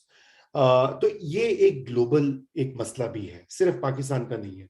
तो यहाँ पे दोनों चीजें गड़बड़ हो गई हुई हैं, और उसकी डीप अगर डेप्थ में जाएंगे, हम आगे चले जाएंगे, मैंने बड़े लंबा तुम्हारा जवाब दे दिया, तो इसमें उसकी अंदर भी जा सकते हैं कि डेप्थ में भी, कि क्यों ऐसा है, ये ग्लोबल लहर क्यों है, ये बाद में हम बात कर लेते हैं। I do see a movement towards far right दुनिया में भी, और उसका सोल्यूशन भी मुझे फाशिज्म। वही नजर आता है जो 60s और 70s में था। आई थिंक लोगों को थोड़े ड्रग्स करने की जरूरत है। Fawad Chaudhry at least I respect him कि वो ऑनेस्ट तो है। वो कहते हैं भाई मेरा कोई दीन ईमान नहीं है, मैं नौकरी पेशा आदमी हूँ, आप मुझे जो जिस पार्टी में रखेंगे मैं उस पार्टी की लाइन लूंगा। आई थिंक हमारी कौम भी थोड़ी बेचारी सी है, वो कॉन्फिडेंस में किसी को देखती है वो मान लेती है। आपने हारून रशीद का जिक्र किया, आई थिंक उनसे जब क्वेश्चन भी करें कि आपकी सोर्स क्या है तो आ गया, तो मैं बता रहा हूँ ना, मैं था, मैंने देखा है, मैं वहां था। एंड लोग लाइक हाँ कह रहे हैं तो होंगे ना, हम मान लेते हैं उन बेचारे की बातें। तो आपसे मेरा सवाल ये है कि does it make your job a little harder, क्योंकि मैं भी जब ये कर रहा होता हूँ, मैं भी काफी सेल्फ कॉन्शियस होके पॉडकास्ट में अपनी राइटिंग में सोच रहा होता हूँ कि कब मैं रिएक्शनरी हो रहा हूँ। क्योंकि अच्छा तो लगता है ना, अगर लेट्स से कोई न्यूज आ गई और like you want to jump on it, but then you also have to ensure कि अच्छा ठीक है मैं कमेडियन हूँ, मैं कभी भी निकल जाता हूँ, मैं गलत बात भी करती हूँ तो मैं बच जाता हूँ। बट आई थिंक नया दौर की क्रेडिबिलिटी हर्ट होती है। जिस तरह अली वारसी ने बहुत अच्छी रिसर्च की और किस्मत बहुत अच्छी थी कि खान साहब ने पहले वो बात की भी थी। बट वो जो नुसरत वाला वाकया हुआ था वेयर खान साहब हैड सेड के मैं इनको लेकर गया और मैंने मिलवाया, एंड जो हेडलाइन थी वो ये थी कि Imran Khan says I will introduce Nusrat to the world, मैंने व्हिच दुनिया में मुतारिफ करवाया। हाँ। तो तो वही वो बात ये कि पीटीआई ने भी उनका बयान लेकर नया दौर का लेकर ऑफिशियल अकाउंट से डालकर।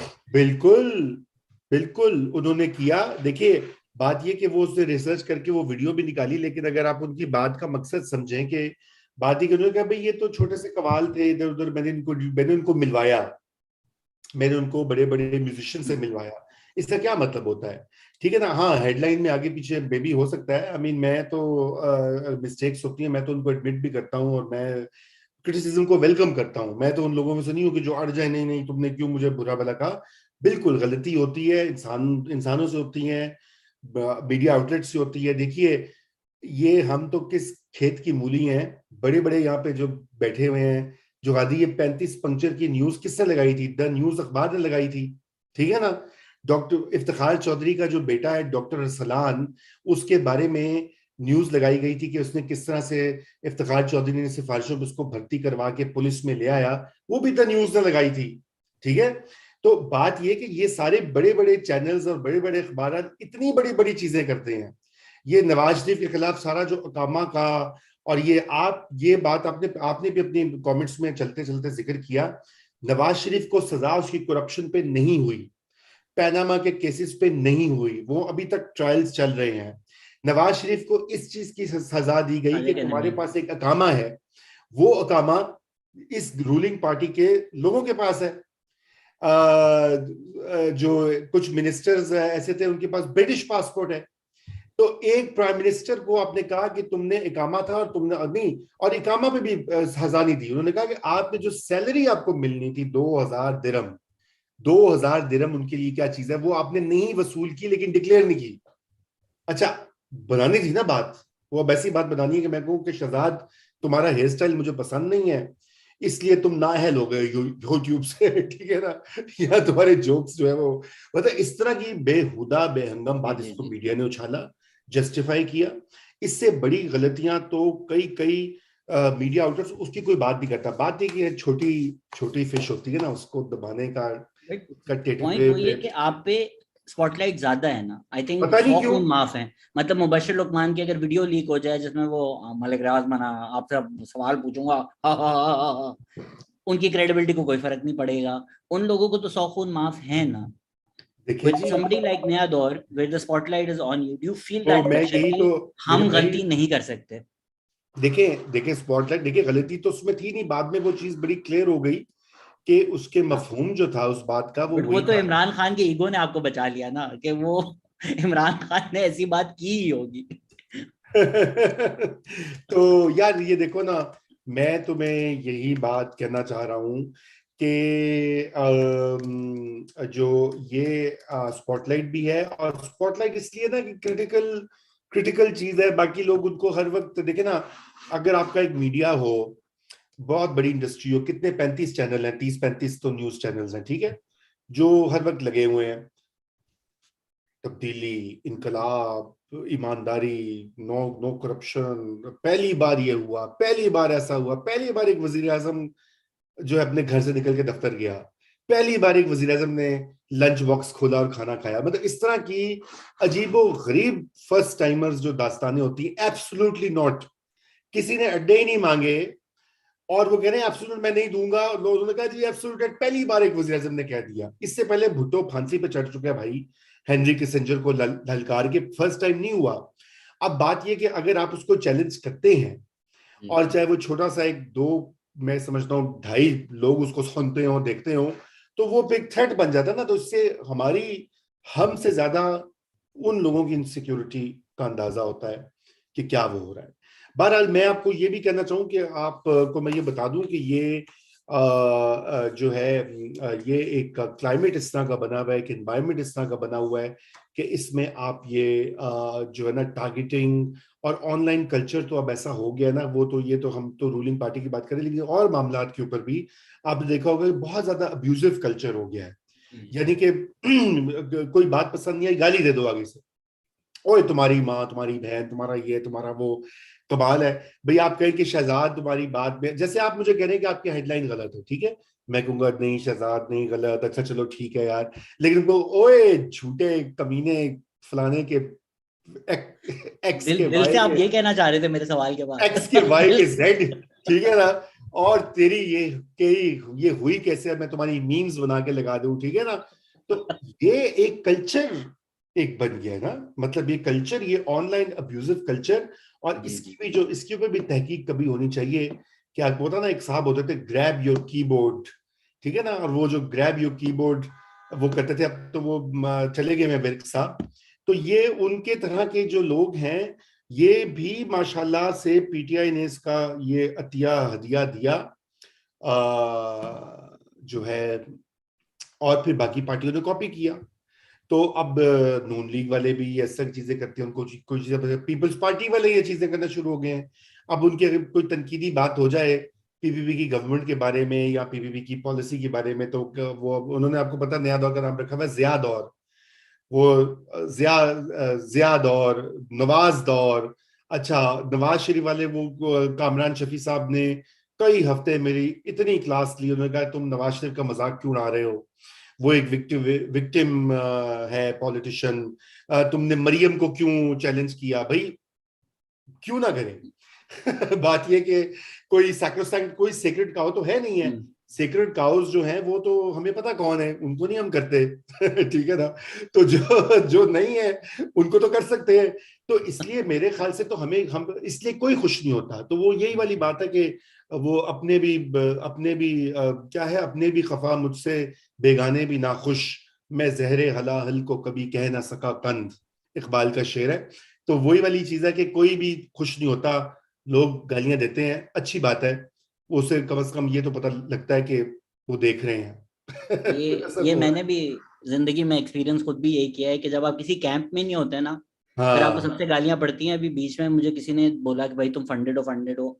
मेरी उस दिन काफी हटी हुई थी, मैंने बोला अब मुझे बताओ मैं किससे फंडेड हूँ, ताकि मैं उसको भी गालियां दूं, ताकि तुम्हें हाँ यकीन आ जाए मैं नहीं हूँ। उसने बिल्कुल सारे बिल्कुल। बताए, मैंने सबको बुरा भला कहा, ठीक है। उसके एंड में वो कहता है हाँ तेरी तो शक्ल भी ऐसी है, तुझे कौन फंड करेगा। तुम मुझे इल्जाम क्यों फंडेड फंडेड फंडेड लगा रहे थे, फंडिंग, अच्छा अगर ये एक मेरी बड़ा मसला औकात हो नहीं गया है। है।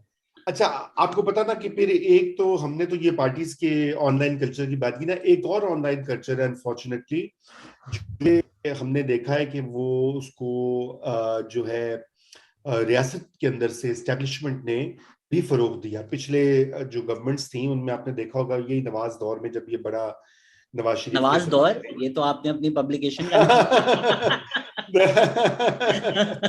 नवाज दौर, वो अच्छा, आपको पता है मुझे वो कहते हैं कि मैं जियाला हूँ, ठीक है ना, जो कौमी यूथ है वो मुझे कहती है कि ये तो बिलावल का सपोर्टर है, ये तो जियाला है, ये तो पीपल्स पार्टी का लिफाफा है वगैरह है। वो पीपल्स पार्टी वाले मुझे कहते हैं कि तुम जो हो, तुम तो एंटी पीपीपी हो और तुम झूठे हो। मतलब एक अजीबो गरीब कल्चर बना हुआ है। एनीवे, आई डोंट केयर जी जी जी। Who gives a toss. लेकिन बात यह है कि वो जो इस्टेब्लिशमेंट की मैं बात करता हूँ, उन्होंने भी ट्रोल्स अनलिश किए ना। अच्छा, उन्होंने भी ट्रोल्स अनलिश किए और उनका तो काम नेक्स्ट लेवल का है। बिल्कुल। उनका काम, ये तो कहते हैं ना लिफाफे हैं, ये झूठे हैं, फेक न्यूज है, वो कहते हैं आप गद्दार हैं, वो कैटेगरीज बनाई हुई हैं। गद्दार, मुहिब्बे वतन, इस्लाम दुश्मन, इस्लाम पसंद। यानी कि वो भी एक बड़ा, एक अच्छा प्लॉय होता ना। अगर मैं आपको खुदा ना खास्ता कह दूं शहजाद कि आप इस्लाम दुश्मन है या मुनकर दीन है या आप मजहब से बेजार हैं, तो मैं आपके खिलाफ अनलीश करवा रहा हूँ उन कुव्वतों को जो कि इत्तेहा पसंद कुव्वतें हैं, उनके हाथों में बंदूकें हैं या लाठियां हैं।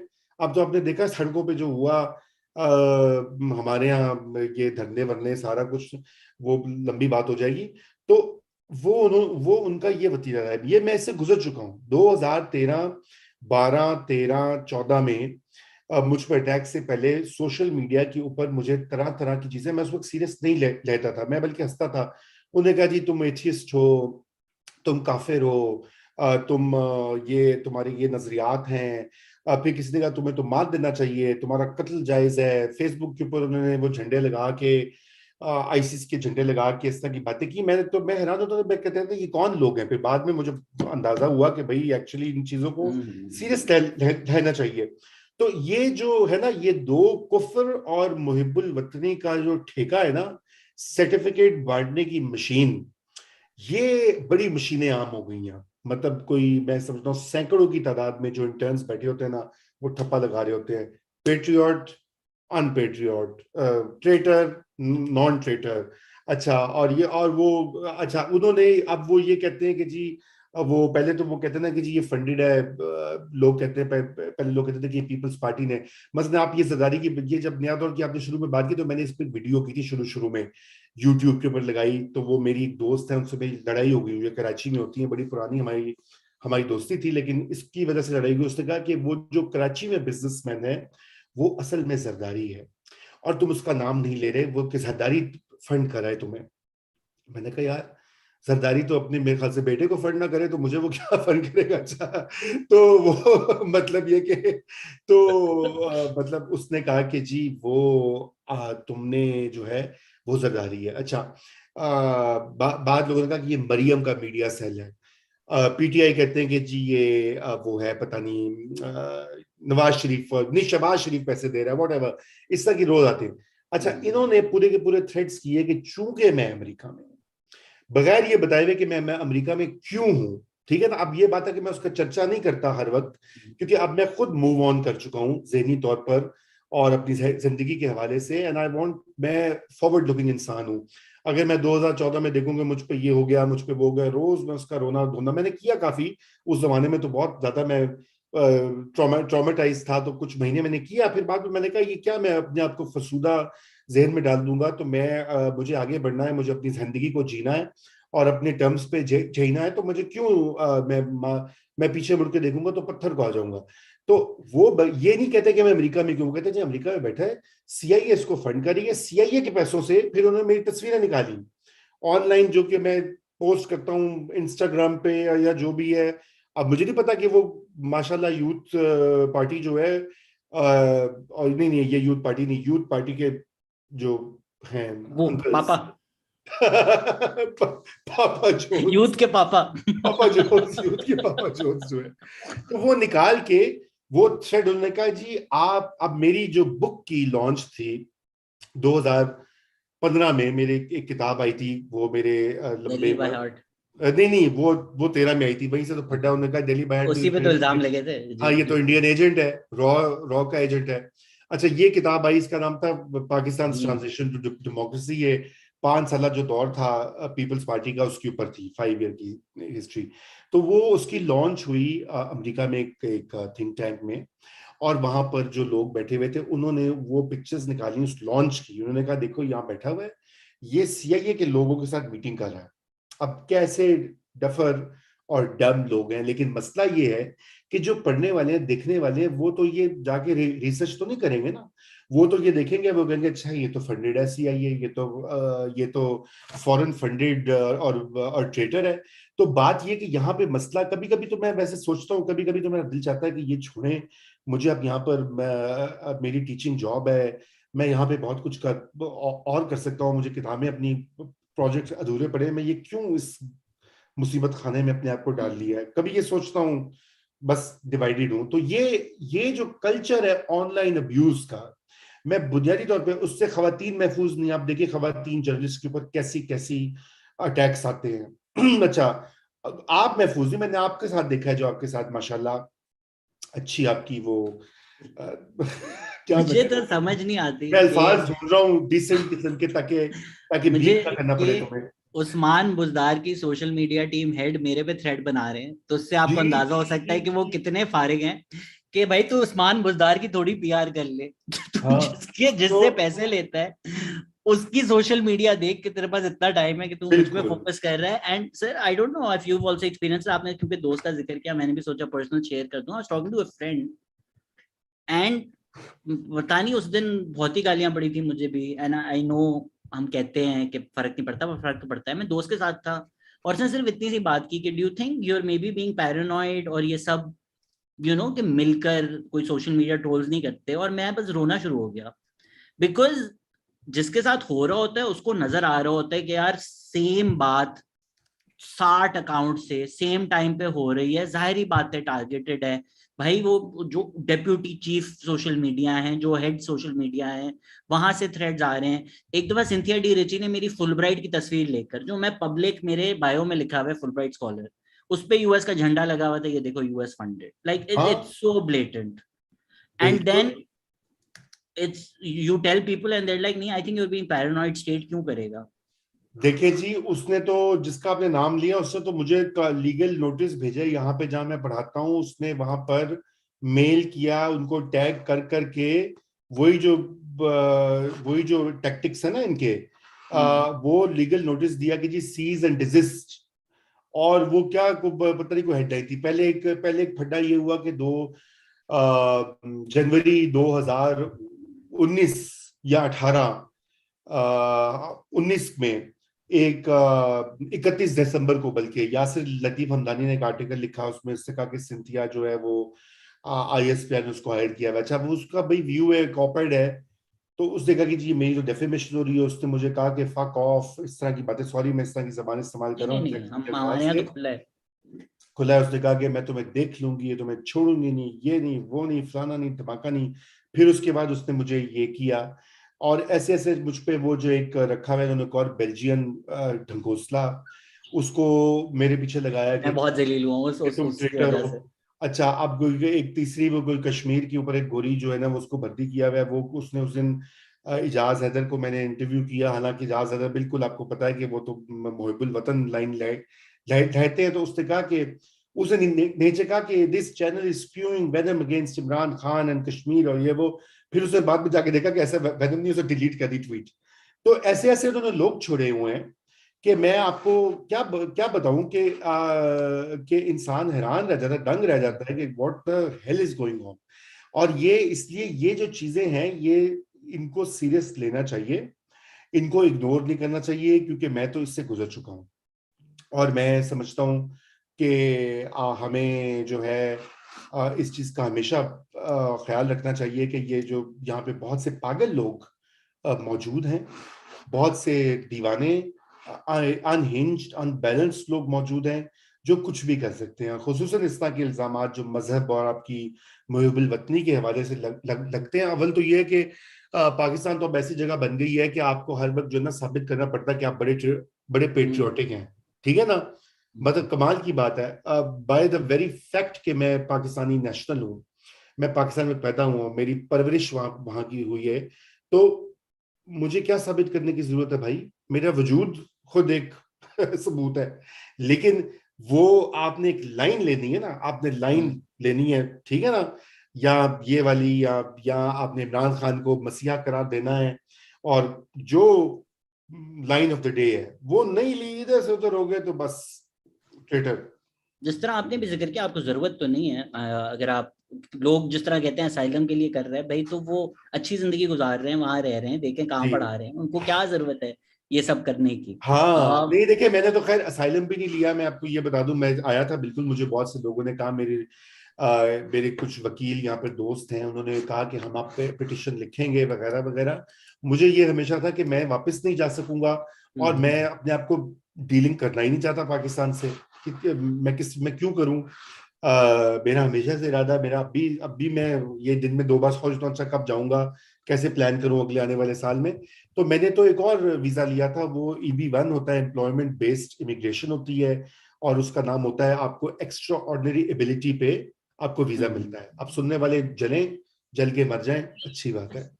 मेरी भी अब जिंदगी में यही फिलॉसफी, को बुराई करता है आमला जलते रहो। और आपने जिस तरह एजाज हैदर का जिक्र किया, मैंने नदीम हक को बुलाया था। हाँ नदीम हक के फॉलोअर्स ने उनको गालियां दी, मेरे हाँ, फॉलोअर्स ने मुझे गालियां दी। ऐसा ही। बट माई आइडिया है इसके भाई, जब अब तक आप रीच अक्रॉस द आयल करेंगे नहीं, ठीक है एजाज हैदर हाँ बहुत स्टूपिड बातें करते हैं, बहुत बूमर अंकल हैं, जिस टीवी चैनल के चले वो छोड़ देते हैं कंजेक्चर की बातें।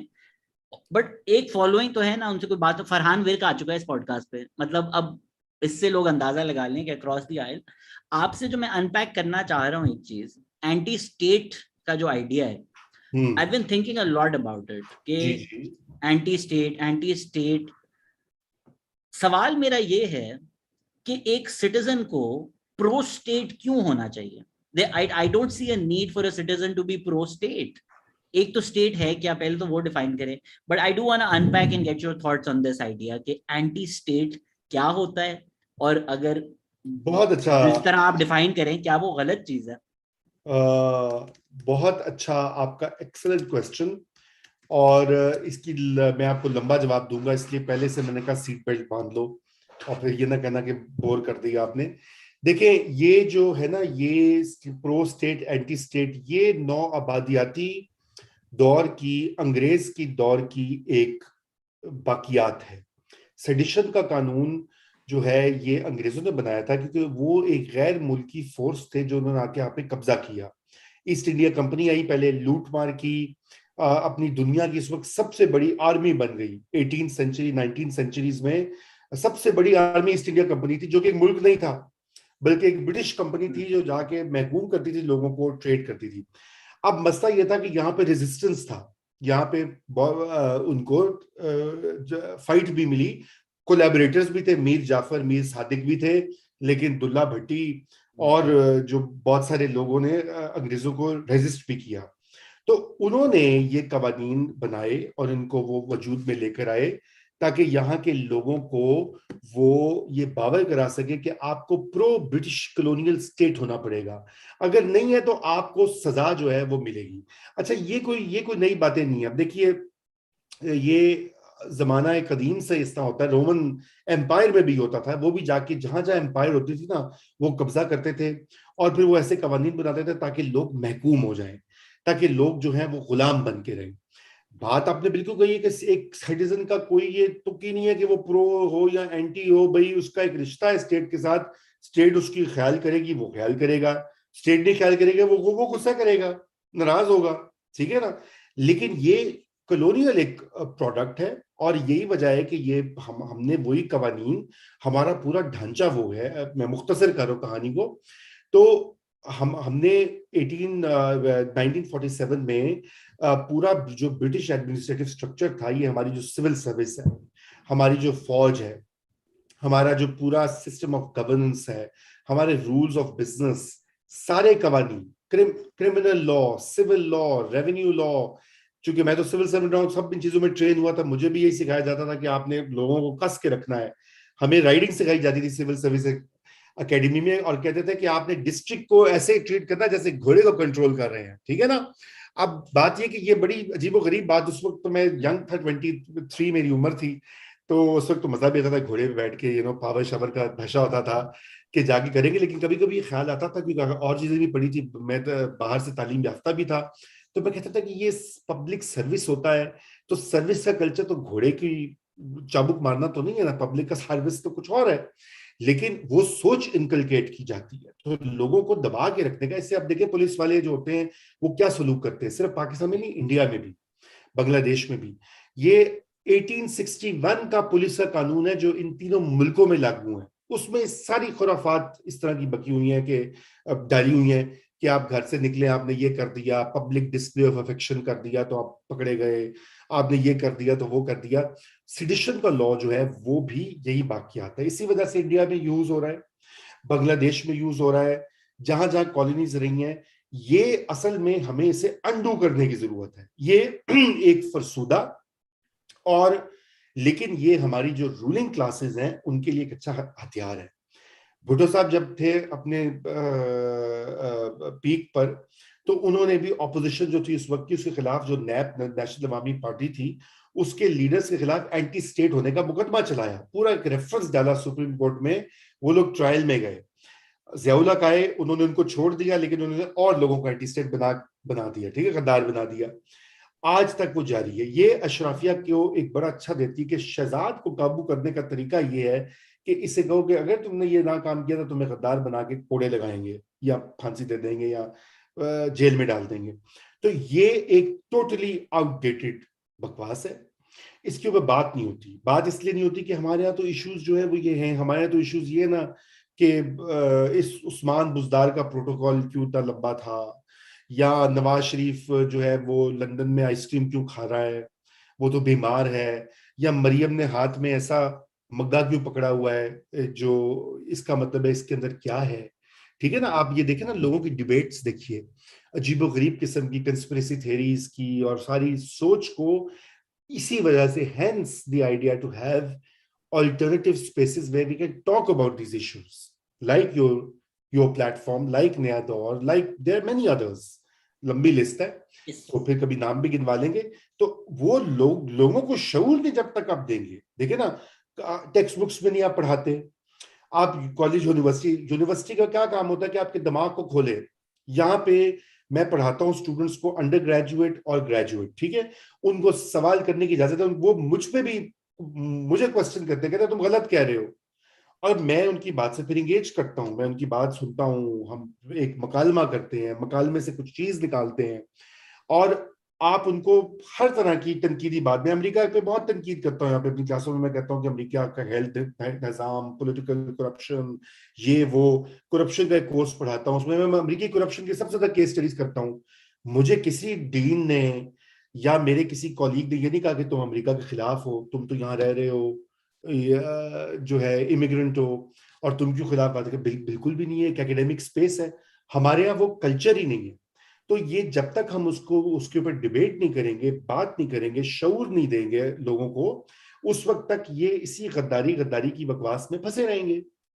इस पे मेरा एक थोड़ा मुश्किल सवाल है, तल्ख सवाल ये है, ये जो डीप इनसिक्योरिटी है, एंड आपने बिल्कुल ठीक कहा कि स्टेट या एंटी रिलीजन जब कहते हैं जी जर्नलिस्ट सेफ नहीं है, इट्स नॉट कि जी इमरान खान रात में आके हमें गोली मार देगा, बट अगर सारी सोशल मीडिया टीम्स सारा दिन यही बोलते रहेंगे, I mean these are people who say Pakistan safe for everybody, Pakistan safe for minorities, फिर प्राइम मिनिस्टर का अपना प्रिंसिपल सेक्रेटरी हो या आर्मी चीफ भी हो, उनको मजहब की बेसिस पे इल्जाम लग जाए, तो उनको भी खौफ आता है। यहाँ पे फिर ये कहते हैं आम सिटीजन सेफ हैं, बट सवाल मेरा ये है कि जो डीप इनसिक्योरिटी है, ये जो क्रचेस लेने पड़ते हैं, एंटी स्टेट के इल्जाम हो अपनी ऑपोजिशन के अगेंस्ट या एंटी रिलीजन के हो, does it partially come from the fact that a lot of our leaders have not had a constituency? और ये आपने भी बात की थी कि लियाकत अली खान का ऑब्जेक्टिव रेजोल्यूशन लाने का या अपने आप को साबित करने का एक मकसद ये भी था कि जिस रीजन के वो प्राइम मिनिस्टर थे उधर उनकी कोई कंस्टिट्यूएंसी नहीं थी, तो उनका लियाकत अली खान का अपना पॉपुलर सपोर्ट नहीं था।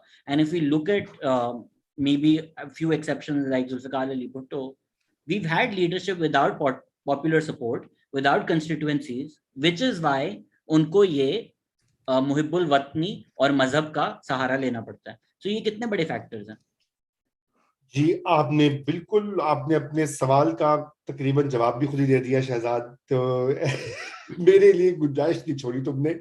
बात यह है कि ये इनसिक्योरिटी और पैरानोया तब आता है जब अवाम और रियासत के दरमियान खलीज हो, उस खलीज को पुर ना हो रही हो। देखिए आज क्या पाकिस्तान में इस वक्त सूरत हाल है, पाकिस्तान में इस वक्त ये सूरत हाल है कि पाकिस्तान की जो अक्सरियत है पॉपुलेशन के एतबार से, वो यंग लोगों की है।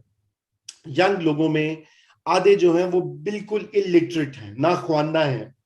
उनके लिए सबसे जिंदगी की बड़ी जो मेराज है तरक्की की, वो ये कि उनको ओमान, दुबई, कतर का वीजा मिल जाए और वो एक मैनुअल लेबरर के तौर पर वहां से 50-60 हजार रुपए कमा के घर भेज सके। ठीक है, जो बाकी आधे पढ़े लिखे हैं उनको नौकरियों की तलाश है, इकोनॉमिक अपॉर्चुनिटीज की तलाश है, उनका फेथ जो है स्टेट में वो कम है कि स्टेट वाकई उनको प्रोटेक्ट कर रही है, नंबर एक। नंबर दो, पाकिस्तान में बसने वाली बहुत सी कौमियतें जो हैं वो भी खफा हैं रियासत से। कुछ बलोच नाराज हैं, कुछ पख्तून नाराज हैं, यंग पख्तून नाराज हैं, वो समझते हैं हम मार्जिन्स पे हैं, सराइकी लोग जो हैं वो नाखुश हैं। आप उनकी बात नहीं सुनते ना। सिंधीज में अगर आप देखेंगे बहुत से नाखुश हैं। महाजिज जो है सो कॉल्ड कौमियत, कौमियत तो नहीं है, वो लिंग्विस्टिक एथनिक ग्रुप है, तो वो मतलब जबान की बुनियाद पर जो होता है ग्रुप, तो उनमें भी लोग नाखुश हैं। तो बात ये कि इसलिए नाखुश हैं कि सबको इक्वली ट्रीट नहीं कर रही रियासत, उनको हकूक नहीं मिल रहे, उसके ऊपर गौर नहीं करते। और वो क्यों नहीं मिल रहे, वो इसलिए इसलिए नहीं मिल रहे कि ये जो मैंने आपसे जिक्र किया कि एक कॉलोनियल स्टेट जो है वो ये काम करती है। पहले देखिए ना, बंगाल में ऐसे हुआ ना कि ईस्ट पाकिस्तान में हमने यही वाले काम किए थे। मेजोरिटी वहां थी, 56% आबादी। हमने कहा हो तुम 56%, लेकिन 50% बन के रहो, पैरिटी करो। फिर हमने कहा कि तुम्हें तुम्हें इंडियन कल्चर का बहुत असर है, तुम लोग तो गद्दार हिंदू बन चुके हो, हिंदू टीचर्स क्यों यहाँ पे, तुम्हारी औरतें बिंदी क्यों लगाती हैं, तुम लोग टैगोर के गीत क्यों गाते हो, वो तो हिंदू है, ठीक है ना, यहाँ तो पूरा इस्लाम का किला बनाना था। बंगालियों ने कहा हमारा तो वो कल्चर है, टैगोर हम सबका मुश्तरका हीरो है, हमारी जबान हिंदुओं मुसलमानों की बंगला if I may say, much better poet than Iqbal, if I may, नहीं, if I may. ये अच्छा Personal, मेरा हाँ, personal, मेरा नहीं ये personal. बहुत से लोगों का कहना है, लेकिन बात ये कि इकबाल जो है उनका अपना हाँ. एक मकाम है, टैगोर का अपना मकाम है, ठीक है। वो फिर इसमें ये इसके ऊपर आप बहस कर सकते हैं, अगली बार ये कीजिएगा। तो हमने वही वाला काम किया। अब यहाँ पर ये मसला ये हो गया कि यहाँ पर ये चीज चलती नहीं है, लोग खफा हैं। और ब्यूरोक्रेसी जो है, जो कि पाकिस्तान को शुरू से कंट्रोल कर रही है, पहले सिविलियन ब्यूरोक्रेसी करती थी, 58 के बाद मिलिट्री ब्यूरोक्रेसी आ गई, अब दोनों मिलजुल के पाकिस्तान को कंट्रोल करते हैं। और पॉलिटिशियंस को वो कभी लाते हैं, निकालते हैं, कभी वो उनको, अभी देखें ना, इमरान खान को चाव सिलाए हैं। आप मार्क माय वर्ड्स, जब निकालना होगा इनकी बदनामी के वो चर्चे होंगे, क्या वीडियो, ये भूल जाएंगे आप। अभी रेहान की किताब पे तो कुछ नहीं हुआ, पिटिशंस जाएंगी सुप्रीम कोर्ट में, ठीक है ना। ये एक कल्चर है हमारे यहाँ, पॉलिटिकल कल्चर है। तो लोग जो हैं वो खफा होते हैं। उसकी यही वजह है कि आप लोगों को शमूलियत का एहसास दीजिए, उनको उनके हकूक दीजिए, तो वो खलीज जो है रियासत और अवाम के दरमियान वो कम हो जाएगी, वो वैक्यूम जो है। और वो वैक्यूम जब कम होगा तो फिर आपको स्टेट एंटी स्टेट का मसला ही नहीं रहेगा। अब देखिए, जो जो वेलफेयर दुनिया की जो स्टेट्स हैं जो कि तरक्की याफ्ता है, वहां पे मसलन स्कैंडिनेविया है, फिनलैंड, डेनमार्क, स्वीडन, इनकम के हिसाब से हैप्पीनेस, फिनलैंड दुनिया का हैप्पी तरीन मुल्क है, कोट अनकोट। वहां पे तो फिनिश गवर्नमेंट नहीं कहती कि भाई कौन ट्रेटर है कौन गद्दार है, ठीक है। और ये यूएस से यूके में कहते हैं, क्योंकि इनके भी यहाँ पे बहुत बड़ी बड़ी मिलिट्री, यूएस में तो बहुत बड़ा मिलिट्री प्रोजेक्ट है, दुनिया की सबसे बड़ी आर्मी है, जंगों पे जंगे, बमों पे बमे मारते हैं, इसलिए यहाँ भी एक रवायत है। लेकिन यहाँ भी वो पॉपुलर डिस्कोर्स में नहीं है, यहाँ भी कहते हैं अच्छा ठीक है तो है, उस तरह वाली बात है। अनलेस कि आपने कोई बड़ा सीआईए के राज जो है वो अफशा कर दिए, जैसे एडवर्ड स्नोडन और चेल्सी मैनिंग ने की है, तो उनको उन्होंने पकड़ लिया। तो ये जो है, ये वाली चीज उस वक्त तक नहीं ठीक होगी जब तक रियासत और अवाम का रिश्ता आपस में होगी। और रियासत जो है वो अवाम से होती है, वो ब्यूरोक्रेसी, अदलिया, इदारों से सिर्फ नहीं होती, अनइलेक्टेड इदारों से, लोगों की शमूलियत से रियासत बनती है। पाकिस्तानी है तो पाकिस्तान है, it's not the other way around. आपने क्योंकि बीइंग पाकिस्तानी किताबी लिखी है, अमेरिका में जी भी इतना वक्त गुजारा है, अमेरिका ठीक है, I think Europe may be अगर आप हिस्टोरिकली जाएं, यस, जर्मनी ने जिस तरह एरियाज मिलाकर एक जर्मन आइडेंटिटी बनाई, फ्रेंच आइडेंटिटी की अपनी चीजें, America is a little more blatant with it, the American identity, right. वो एंटी स्टेट की अगर हम जिक्र करें, वो लिटरली सिविल वॉर की उन लोगों ने एक दूसरे के, और वो सिविल वॉर में भी उस वक्त उन्होंने एंटी स्टेट नहीं बोला, ली का स्टैचू भी बनाया उधर। बट अमेरिका ने स्टेट बिल्डिंग की, नेशन बिल्डिंग की, झूठ बोला। इवन थॉमस जेफरसन ने लिखा, all men are created equal while owning slaves, while assaulting women. तो झूठ बोला, बट उन्होंने एक आइडेंटिटी बना दी कि अब दुनिया भर में एक अमेरिकन आइडेंटिटी एग्जिस्ट करती है। तो हमने गलत किया ये कोशिश करके स्टेट बिल्डिंग, नेशन बिल्डिंग, या is just we were inadequate with it, या बस टाइम नहीं हुआ, maybe in 100 more years that would seep in a lot more.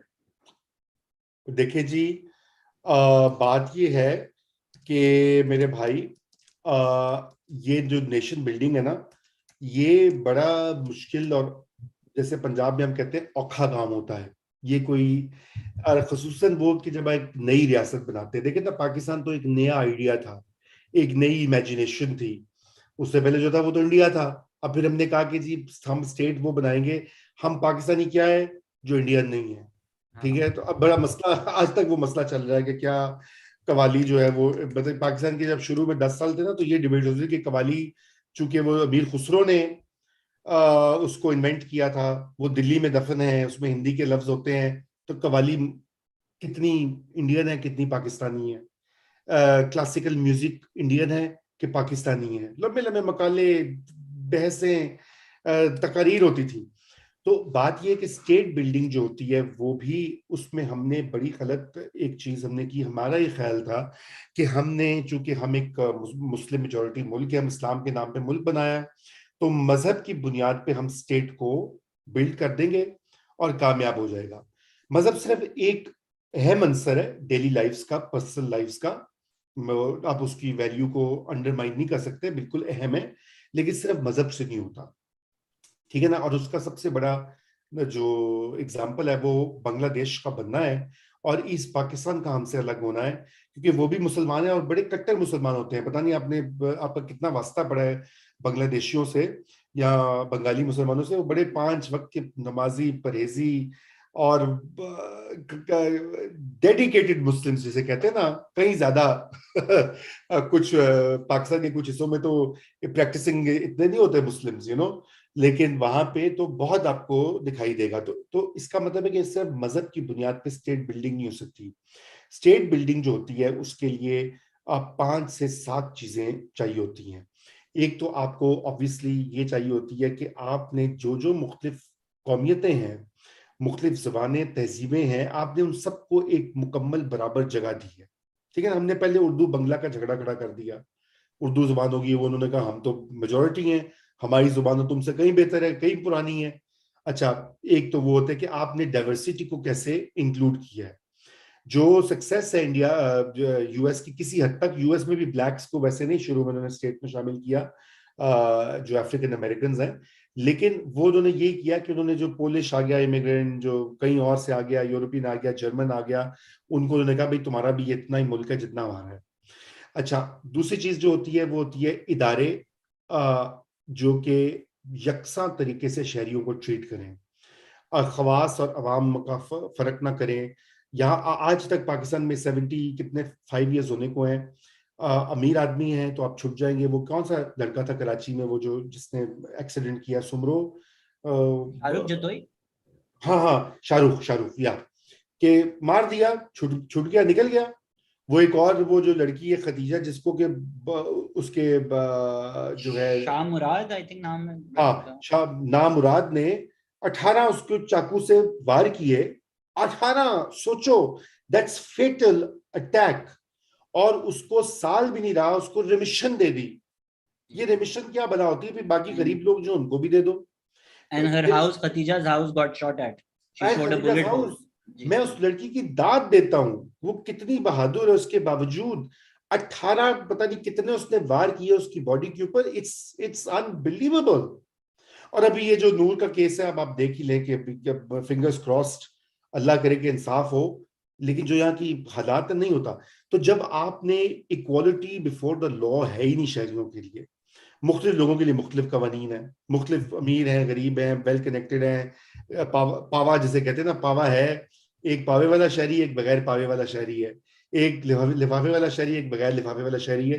तो आपकी स्टेट बिल्डिंग कैसे हो, उसमें भी लोग शमूलियत ही नहीं करेंगे।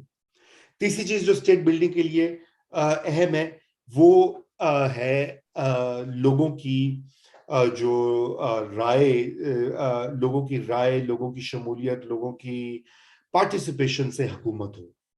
यदि एक जमहूरियत की तर्ज के ऊपर एक निजाम हो, क्योंकि उसमें जब आप वो उस तरह से नेशन बनाते हैं तो उसमें भी सब इकट्ठा फील करते हैं। वो कहते हैं भाई ये मेरी नेशन भी है, तुम्हारी भी है, मैं बराबी बोलता हूँ, तुम पंजाबी बोलते हो, तुम उर्दू बोलते हो, तुम सिंधी बोलते हो, तुम पश्तो बोलते हो।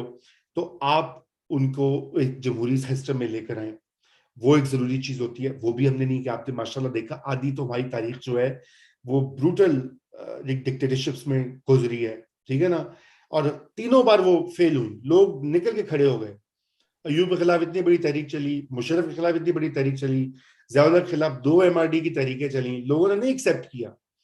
अच्छा, चौथी चीज ये होती है कि फेडरल निजाम।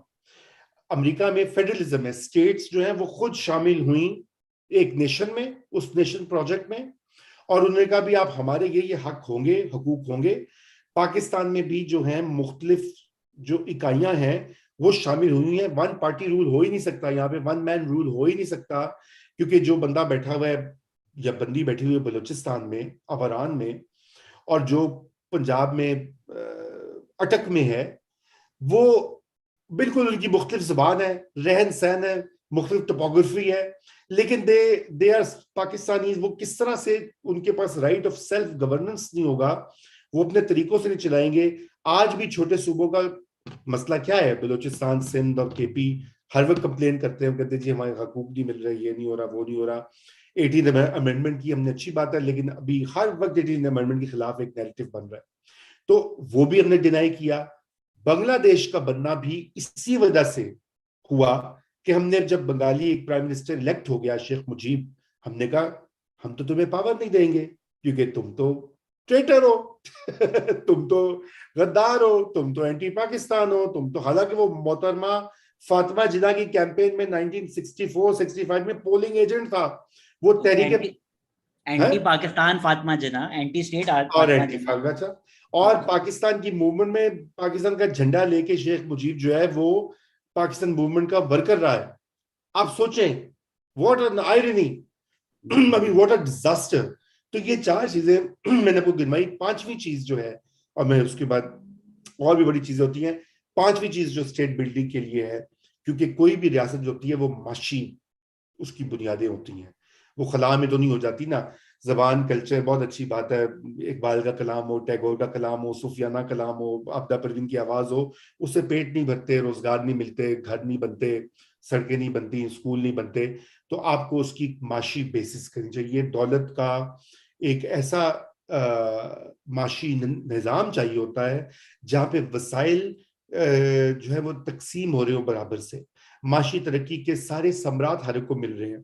पाकिस्तान में आपको पता है कि जब अयूब खान के जमाने में तरक्की हुई, और महबूब उल हक उस वक्त जो थे, उन्होंने 22 फैमिलीज का जिक्र किया प्रेस कॉन्फ्रेंस में। उन्होंने कहा जी 22 फैमिली कंट्रोल कर रही है पाकिस्तान को। आप खुद सोचें कि 22 खानदान जो है आज भी पाकिस्तान में। अभी पाइड ने, नदीम उल हक ने एक स्टडी की है कि स्टॉक एक्सचेंज जो है कराची की, उसको मुट्ठी भर खानदान कंट्रोल करते हैं, पूरे का पूरा स्टॉक मार्केट। और यही आप तो है पाकिस्तान, कहीं हाँ, पापा कहीं डैडी। हाँ, शुगर की अभी एक ये क्राइसिस हुआ था, तो जो पता ही लगा कि आधी चीनी पाकिस्तान की जो है वो जहांगीर तरीन का ग्रुप कंट्रोल करता है, बाकी चीनी बाकी पॉलिटिशियंस कंट्रोल करते हैं, तो कार्टेल्स बना दी हुई हैं। अब इसमें आम आदमी तो एक्सक्लूडेड फील करेगा ना। एक लड़का या लड़की जो कि बड़े ज़हीन हो, उनके लिए क्या वो सीएसएस में आ जाएंगे? कितनी सीटें होंगी सीएसएस में?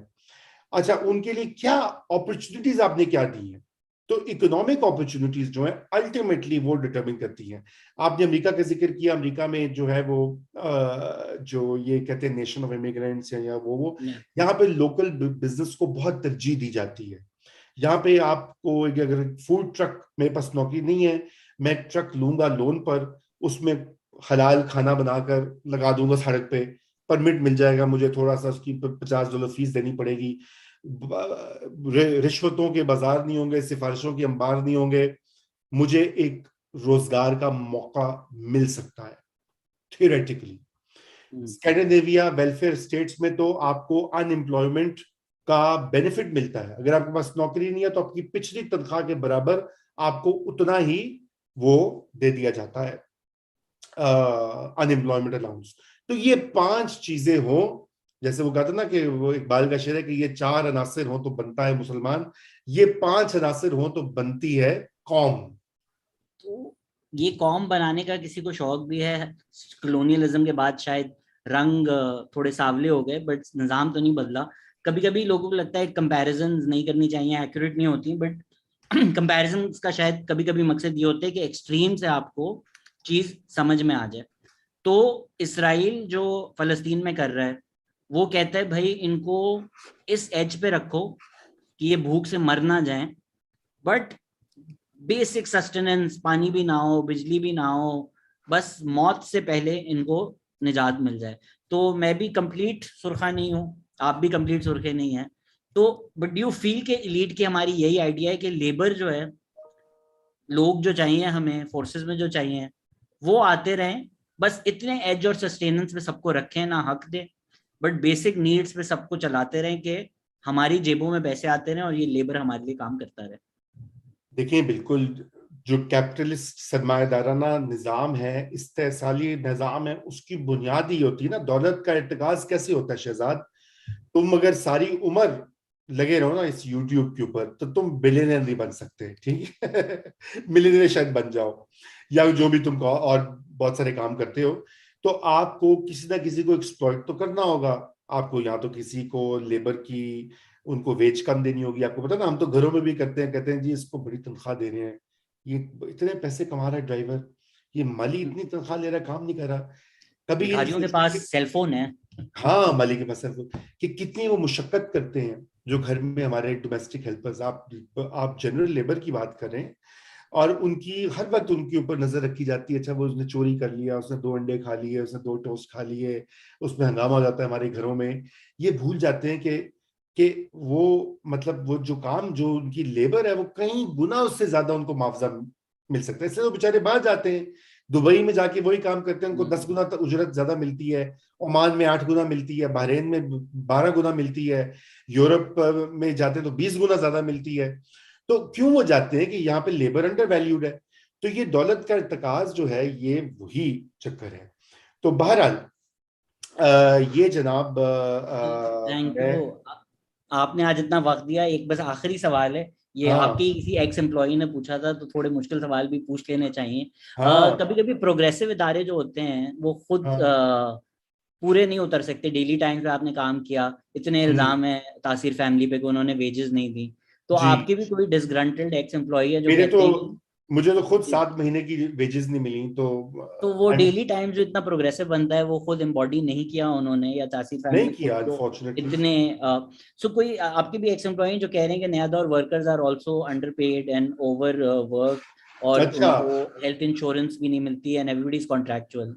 आ, इज दिस बि- ऑल ट्रू? बिल्कुल ऐसी, देखिए कॉन्ट्रेक्चुअल है क्योंकि हम कोई वो है, आपको तो शुरू में हमने फाइनेंशियली बात की है, हम तो बेली सरवाइव कर रहे हैं। मुझे नहीं पता ये कौन साहब या साहिबा है। बहरहाल आप उनसे ये पूछे कि इनको अगर सैलरी ना मिली हो तो फिर ये बात करें, वरना तो आई डोंट थिंक कि इनका कोई वो बनता है इशू। अगर तो इनको वेजेस ना मिली हो तो फिर तो उनकी बात में वजन है। लेकिन उनको अपनी वेजेस मिली अपने काम की, और उन्होंने वो कॉन्ट्रैक्ट खुद साइन किया था अपनी मर्जी से एज एन एडल्ट। उनके दस्तखत भी मौजूद होंगे, मुझे नहीं पता इनका हम्म। ये सवाल किनका यहाँ पे है चैट में। नहीं नहीं नहीं, अनोनिमस मुझे अच्छा डीएम आया था तो मैं भी एनोनिमस, नहीं पता, तो मैंने पूछा ठीक है। डायरेक्टली पूछ लूं एज अपोज जी टू जी जी। तो अगर तो उनको, अगर उन्होंने एक कॉन्ट्रैक्ट साइन किया था अपनी मर्जी से साइन किया था, अगर उनको उससे पे एतराजात थे तो उनके पास ऑप्शन थी कि वो साइन ना करते। हमने कोई पिस्तौल तो कनपट्टी पे रखकर नहीं साइन करवाया ना। And I think it's also that these new organisations, उनके पास होते ही नहीं पैसे, बेचारे दे कहाँ भाई से? पैसे ही नहीं है, मतलब नंबर एक पैसे नहीं है, और छह और कॉन्ट्रेक्चुअल इसलिए होते हैं, और कॉन्ट्रैक्ट भी 6 महीने के होते हैं। ये नहीं पता हो कि 6 महीने के बाद फंडिंग जो है वो बंद ही ना हो जाए। क्योंकि मेरा एक ये असूल है कि मैं खुद चूंकि इस चीज का डसा हुआ हूँ, 2 मीडिया हाउसेज ने मेरे लाखों रुपए वाजिबात उनके पास हैं, क्योंकि वो ये करते हैं वो आपसे साइन कर लेते हैं, कॉन्ट्रैक्ट साइन करवा लेते हैं, आपको इतने लाख रुपया या इतनी सैलरी मिल जाएगी, और फिर वो देते नहीं है। वो कहते हैं जी अब इश्तेहार नहीं आ रहे, पैसे नहीं आ रहे, ये नहीं आ रहे। तो मेरी हमेशा से ये ख्वाहिश रही है कि कभी भी गलत बयानी ना हो किसी भी कॉन्ट्रैक्चुअल अग्रीमेंट में, और उस कॉन्ट्रैक्चुअल अग्रीमेंट में अगर गलत बयानी हो तो फिर मैं खुद उसको अपने आप को जिम्मेदार ठहराऊंगा। इसलिए हम उसको वो करते हैं 3 महीने 6 महीने, अगर एक फंडिंग लाइन ज्यादा क्योंकि आपको बताया डोनेशंस पे बेस्ड है, हम्म। देर इज नो इन्वेस्टमेंट है। सो अगर वो ये मुकाबला कर रहे हैं ये साहिब या साहिबा किसी बड़े मीडिया आउटलेट से, तो फिर उनको छोटे ये डिजिटल स्टार्टअप्स में तो नहीं आने की जरूरत ना फिलहाल। आपको भी वाइस प्रेसिडेंट तो नहीं बना दिया गया था किसी इदारे का? एक टाइम था कि नहीं, रिस्पेक्टेड जर्नलिस्ट भी फंस गए थे इस वाइस प्रेसिडेंटशिप सोचो में। जरा है, और कैश में दे रहे थे वो, तो वो जो सो कॉल्ड वाइस प्रेसिडेंट्स थे, मतलब दुनिया भर में कैश में आके हमको सैलरी दे रहे थे, अब सब चले गए। इतना अच्छा, सररियल है। उसमें आया था डेक्लेन वॉल्श एज वाइस प्रेसिडेंट, और ये पता भी नहीं था कि ये सैटायर है या नहीं है। ये नहीं है समझ कसम, में भी नहीं आ रही थी कि ये वाकई है या ये सैटायर है। कसम से बिल्कुल अजीबो गरीब बात है। तो बहरहाल thank you so thank you much. Sir, no no, thank you so और मच सर। शहजाद, हमने काफी देर बात हो गई, और इंशाल्लाह दोबारा भी करेंगे इसको मजीद बिल्कुल सर, बहुत सारे सवाल थे। इनफैक्ट मेरी भी एक अनपेड एम्प्लॉई है, मैं उनसे बहुत काम कराता हूँ, पैसे नहीं देता, सजीव शेख। उनका भी एक सवाल था डिजिटल जर्नलिज्म के बारे में। तो हाँ अब बहुत सारे सवाल हैं, सिविल सर्विस के बारे में भी आपके काफी तो मुझे कर लीजिए, सवाल आए, ठीक है, उनसे पूछें। दो तीन फिर सवाल कर कभी लें। अगर अगर, अगर चले आखिरी फिर जाते हुए यही कि how has digital journalism change journalism, क्योंकि ये सजीर का है, ये आखिरी ले लेते हैं। हाँ, हाउ इज इट चेंज्ड? देखिए बिल्कुल इट हैज चेंज्ड। एक तो ये है कि डिजिटल जर्नलिज्म में जो स्पीड है of news production and publication, वो बहुत जल्दी चेंज हो गई है। और जो चीज पहले अखबार में आती थी एक दिन, अगले दिन छपती थी, अब वो उसी वक्त जो है 15 मिनट आधे घंटे में वो लोगों तक पहुंच जाती है, नंबर वन।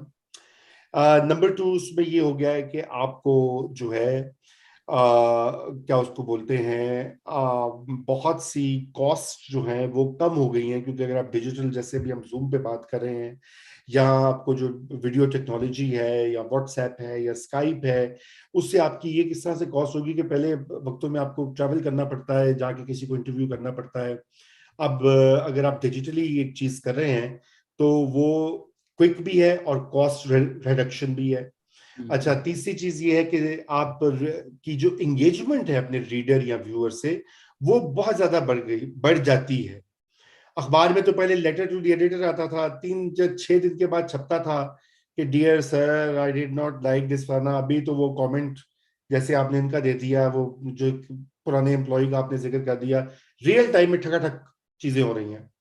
तो ये वाला जो है सारा मामला मौजूद है। ये आई थिंक ये एक सबसे बड़ा एक फर्क आया, और ये बिल्कुल जर्नलिज्म की नेचर जो है दुनिया भर में बदल रही है और पाकिस्तान में भी बदलेगी। सबसे जो अहम चीज है कि जो कन्वेंशनल मेन स्ट्रीम मीडिया का तस्वुर है, जो टेलीविजन का एक कल्चर है, वो देखिए, मैं यहाँ पे कितने साल हो गए हैं मुझे यहाँ पे, मैंने मेरे ख्याल से टीवी मेरे पास ये पीछे पड़ा हुआ है, मेरे ख्याल से 4 बार मैंने 5 साल में देखा होगा। सब कुछ टैबलेट के ऊपर आता है, फोन के ऊपर आता है। और ये जो पाकिस्तान में टीवी का जो है ना, एडवर्टाइजर्स का ये कल्चर, जी ये जी। भी अगले 5 से 7 साल में बदल जाएगा। क्या उसके, और डिजिटल उसकी जगह लेगा बिल्कुल। कुछ बाबे हैं जो बदलने नहीं दे रहे, वरना अब तक बदल जाना अभी चाहिए तक था। बदल गया आई थिंक होता। पाकिस्तान में जानबूझ के चेंज के रास्ते में लोग खड़े होते हैं। थैंक यू सर, आपने इतना वक्त दिया। मुझे पता है कि आप चाह रहे थे थोड़ा कम हो, लेकिन I was being selfish and then नहीं पीपल नहीं, had so many questions as well, but thank hope you. You had fun and thank you I again did, for thank you, it was a pleasure. Thank you thank बड़ी। You sir, thank you, take हाफिज। Care, अल्लाह हाफिज।